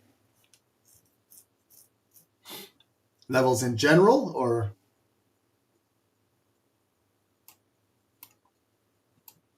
All securities will respect levels or structure if you have identified the correct levels. Higher time frames hold more weight. See, maybe you're looking at this red line on the 5 minutes. It's just 5 minutes. But has it came down to this yellow line? No. Has it came down to this white line? No. Has it came to this purple line? No. So those ones hold more weight. Those ones hold bigger orders.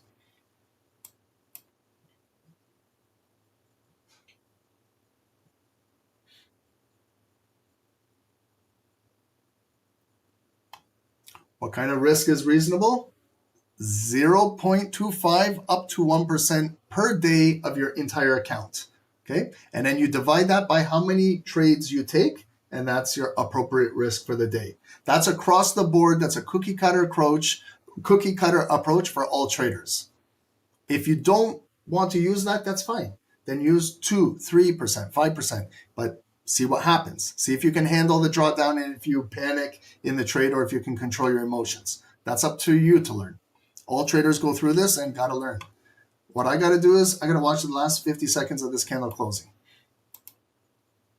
Okay, so we found some support right there on gold, coming right back up. Will it hold? Indecision could continue to push that down.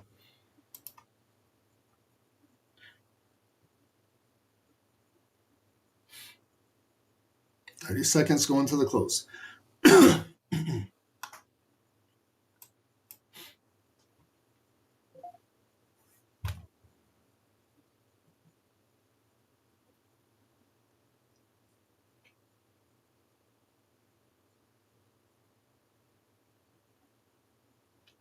Okay, so still pushing down.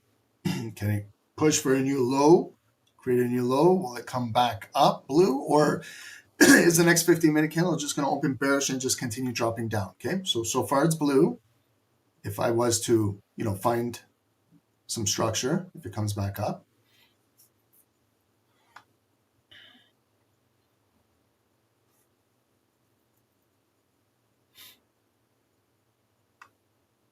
I'll get rid of this green zone right now so we can keep an eye on this white line, 200 EMA, and inside here.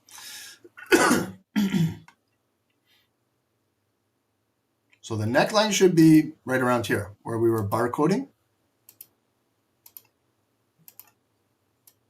This is where I should see some buyers stepping in, where it was blue, black, blue, black, blue. This is where we should technically see a wick inside here to try and push this candle back up. This could be the neckline now. So if we sell like right now, it could come down, get a wick, and go right back up. So it's better to obviously sell up here if it can get back up there, because we don't want to always just sell the lowest points. We want to sell at a premium area.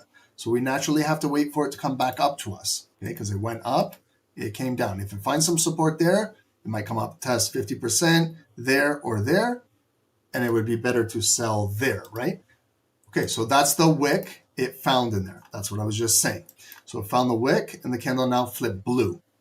So will it come now, trade back above 50%, or is it going to hold and now it's going to sell down? Because it was already exhausted those buyers now in this candle. So now it could technically start to push down, fill that wick, and then start to drive through here. It's still holding in there.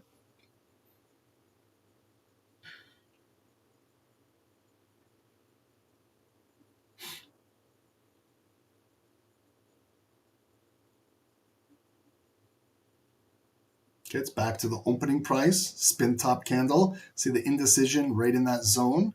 So you got the buyers and sellers. Doesn't have big range, but they're buying and selling in here. With 2.5 minutes to go.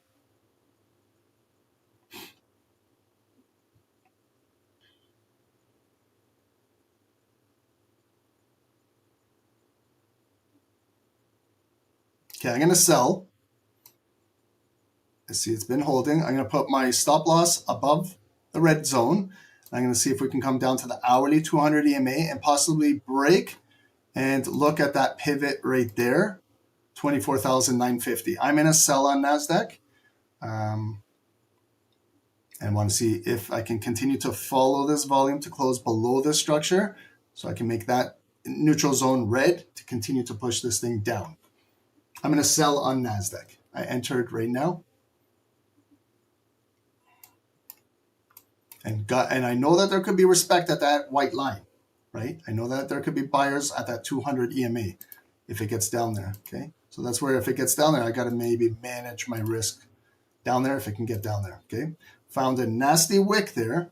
So now it's coming back up to 50%. See if we can contain this candle.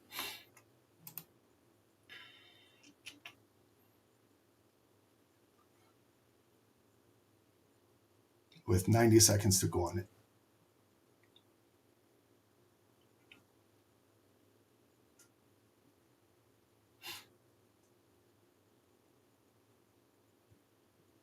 Whoa, this is a volatile candle. Holy shit. I'll tell you guys as soon as I get stopped out. There's a wick up there. My goodness. This candle is extremely volatile. Wow. I'm still holding it, but looks like I'm going to get stopped out of this. Did they drop news? I'm out. Holy shit. That was a crazy candle. My goodness.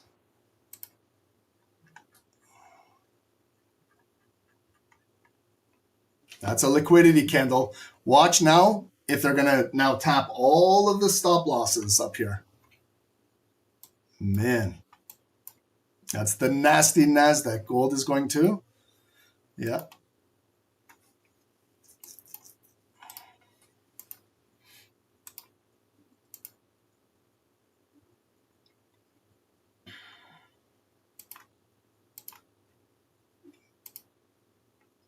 I was looking if there was any news or any tweets or anything, but that's a big candle. That's a structural candle. So cutting it in half, right about there. See how the resistance is now like the support? If you want to continue to buy this, that's fine. That's it. I'm not going to take another trade. Don't want to give back the profit for the day, but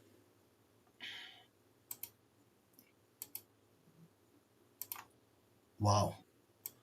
I don't like when the markets get this extremely volatile.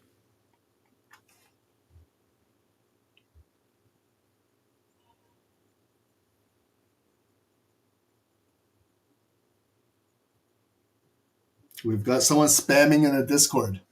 Vinay. What are you doing? What are you doing? We don't need you spamming your. Oh my God, you're so silly.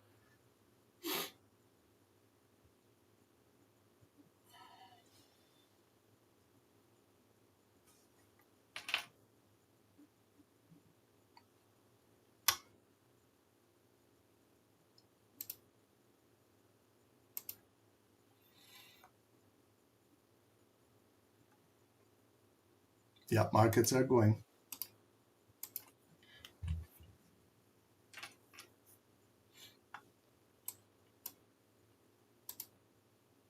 Yeah, like too much volatility now. So I'll wait after 10 a.m. Don't want to trade this. Let the markets open up. Let them do their thing. And wait for 10 a.m. Watch and see if NASDAQ will break the daily high. Remember that the candle was not, it just opened at 6 p.m. and dropped. So if they grab all that liquidity up there, that could trigger the drop on NASDAQ. Okay? Maybe after 10 a.m.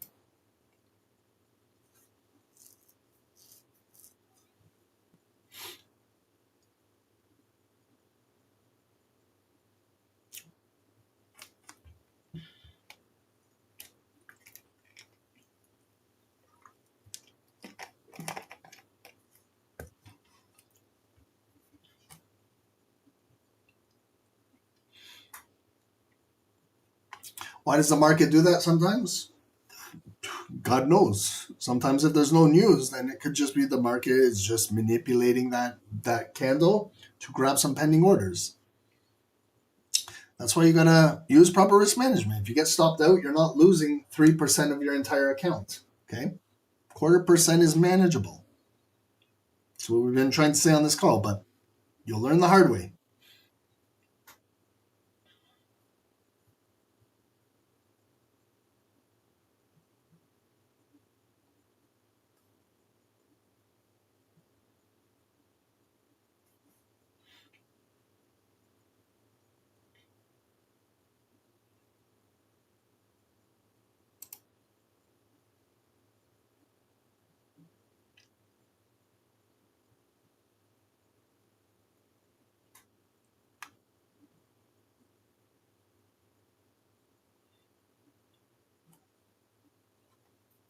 Oil is dropping off.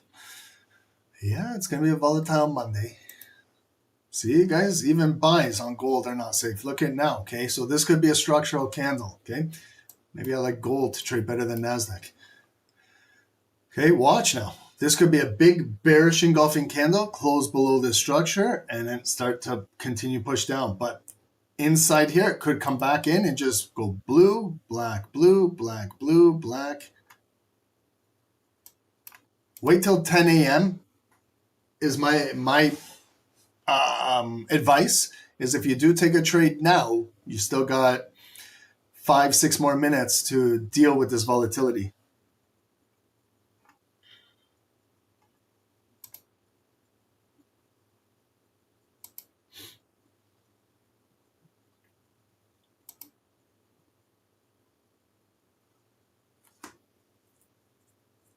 Did Trump make a post? I don't know. It doesn't say anything on financial juice over here. That's what I'm looking.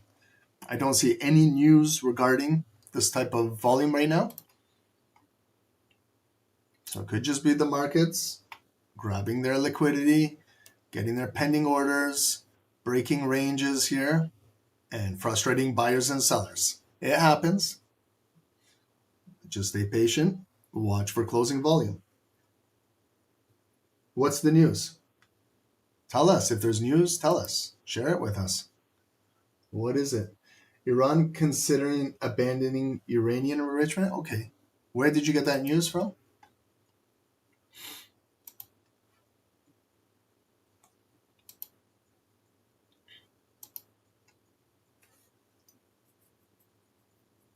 Forex Factory? Oh, okay.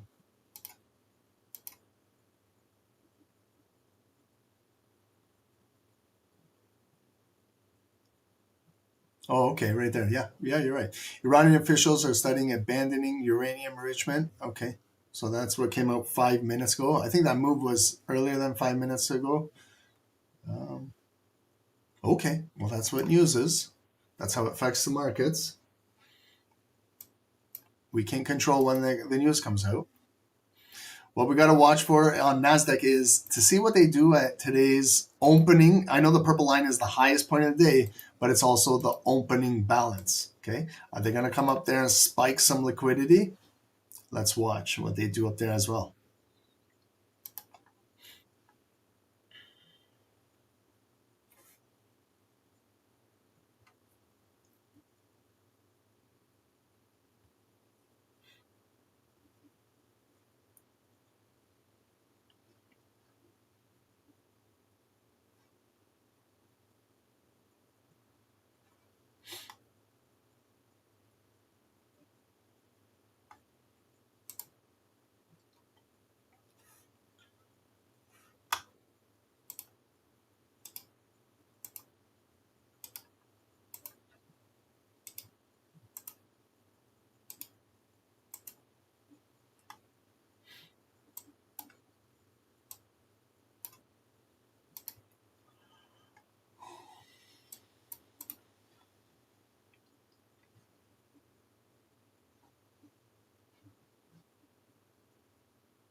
And be careful trading the rest of today, okay? It is a Monday, and yeah, you guys are dropping the news, so you got to be careful. Just in, Pakistan's defense minister stated that a new round of negotiations between the United States and Iran will begin soon. So that could affect the markets, okay? So just be careful trading the rest of today.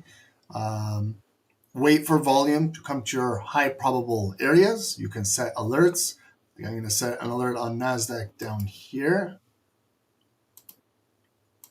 Set an alert on NASDAQ at this white hourly line. I already have one there. I'll set one at the daily high if it gets up here. So I got my alerts on NASDAQ. Gold has alerts as well. Yeah, this is now where it's barcoding. Blue, black, blue. It's playing ping pong. You don't need to trade this zone. If you don't feel comfortable trading this entire zone, do what I'm doing. Just consolidate it and continue watching, okay? So I'm not going to trade in here all day. There's going to be an attempt where maybe it breaks out and tries for that daily high. If it can continue to build, or it's going to potentially close below here. It's tried bearish, bearish, bearish, unsuccessful. Maybe a black candle will close below, retest this, then it starts to drop down. Then you can kind of get rid of this inside block because then it might push towards the bigger one, the daily one, like a magnet might attract it down. Here you'll get maybe a little bounce at the hourly, but come back up and then they drop it back down, okay? That's where I would potentially be trading gold. Okay, so here's the breaking news now coming out at 9:58 right now from the New York Post. Iranian officials are studying abandoning uranium enrichment as a U.S. condition for ending the war. Okay, so that just now came out officially from the New York Post 2 minutes, 1 minute before going into 10 a.m. So please be careful trading in the next hour. We can watch the next hour. Look at also your hourly candles. Remember what we were doing prior to trading gold? It was that big bullish candle. Okay, so we advanced coming up there, broke out. Now it's getting rejected back down. Okay, so hourly, even NASDAQ had the big push right here. This is the 5 minutes. Hourly on NASDAQ is breaking out bullish. So everything was kind of red in the pre-market and now it's opened up green, attempting to retrace that entire drop at 6 p.m. and look at slowly the entire day. It's coming right back up here. Okay, so if it breaks, watch that wick right there on NASDAQ.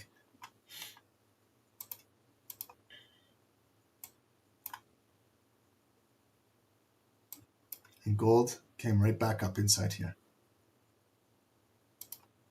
Gold is still inside here. Okay. But guys, that's it for me. It's 10 a.m. It's breakfast time.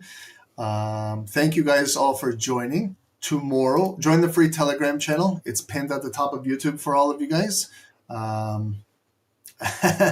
them have the high gas prices. This is Danielda Trump over here. Yeah, you guys can pay the high gas prices. $4, $5, $6, $7, $8 a gallon doesn't hurt him. but it hurts you and I at the pumps. Okay, I'm gonna buy it. I'm gonna go steal a bicycle. I'm gonna go to my kids' school and get a bicycle off the bike racks. I'm gonna get some exercise and ride a bike from now on. I'm not gonna pay for this high fuel costs.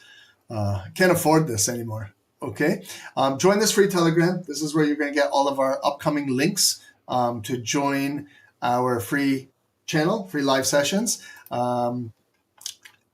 Go scroll at the top of our website. You can find all of our live sessions this week. Join the team. You can trade with Dave tomorrow morning, COMEX leading into Wall Street, Tuesday, Wednesday, Thursday. Our sessions on YouTube and here will be all post New York this week, starting at 11 a.m. Tuesday, Wednesday, Thursday, and Friday. And then I'll upload a mindset psychology webinar on managing losses and if you're trading in drawdown, some tips to use. And guys, don't forget to join that stock and options, the 3-month plan 101. This is the last week to do it because next week we're starting our stock and options bootcamp. Thanks to everyone subscribing to the channel. We appreciate you guys. Enjoy your Monday today. It's the first day to start trading. There's a long week ahead. Tomorrow morning, remember that there's some U.S. high impact 8:30 news and lots of earnings this week regarding U.S. financials, banks, big banks are reporting, and Netflix reports on Thursday after hours. Okay, guys? So just be careful with your trading. Maybe some of you guys, if you hit your daily goals, that's it. Walk away from the computers. The boot camp, guys, we've said this a million times. All of our lifetime members have access to it. They will have the link in the Discord. And then it's a promotion for anyone else that wants to sign up or upgrade their plans, okay? And we will see you guys tomorrow. Join Dave, join myself. Thank you for everyone that hit the like button, subscribe to the channel. Please watch those short tutorial videos. You can learn a lot about what we do here. You can learn a lot about price action in a limited amount of time, okay? And have a great day because now we're starting to get breaking news. Iranian officials are studying, it's the same thing coming from, they're just repeating it. But 10 a.m., could see some volatility. Please be careful. Do not trade this stuff, okay? Try and avoid trading this stuff where it's barcoding. Wait for candles to close. Look for retracements. Try to the best of your ability. Now we have NASDAQ potential short entries. Maybe they now attempted to break that high and now it could drop down. But just trade safe, okay? And I had a great session. I'll see you guys tomorrow. Thank you, Mike. We'll see you guys tomorrow. Enjoy your day. Have a great day, everyone.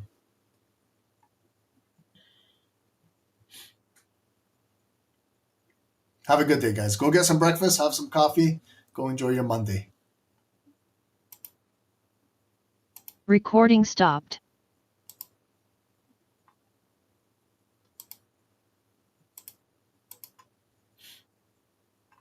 Have a good day.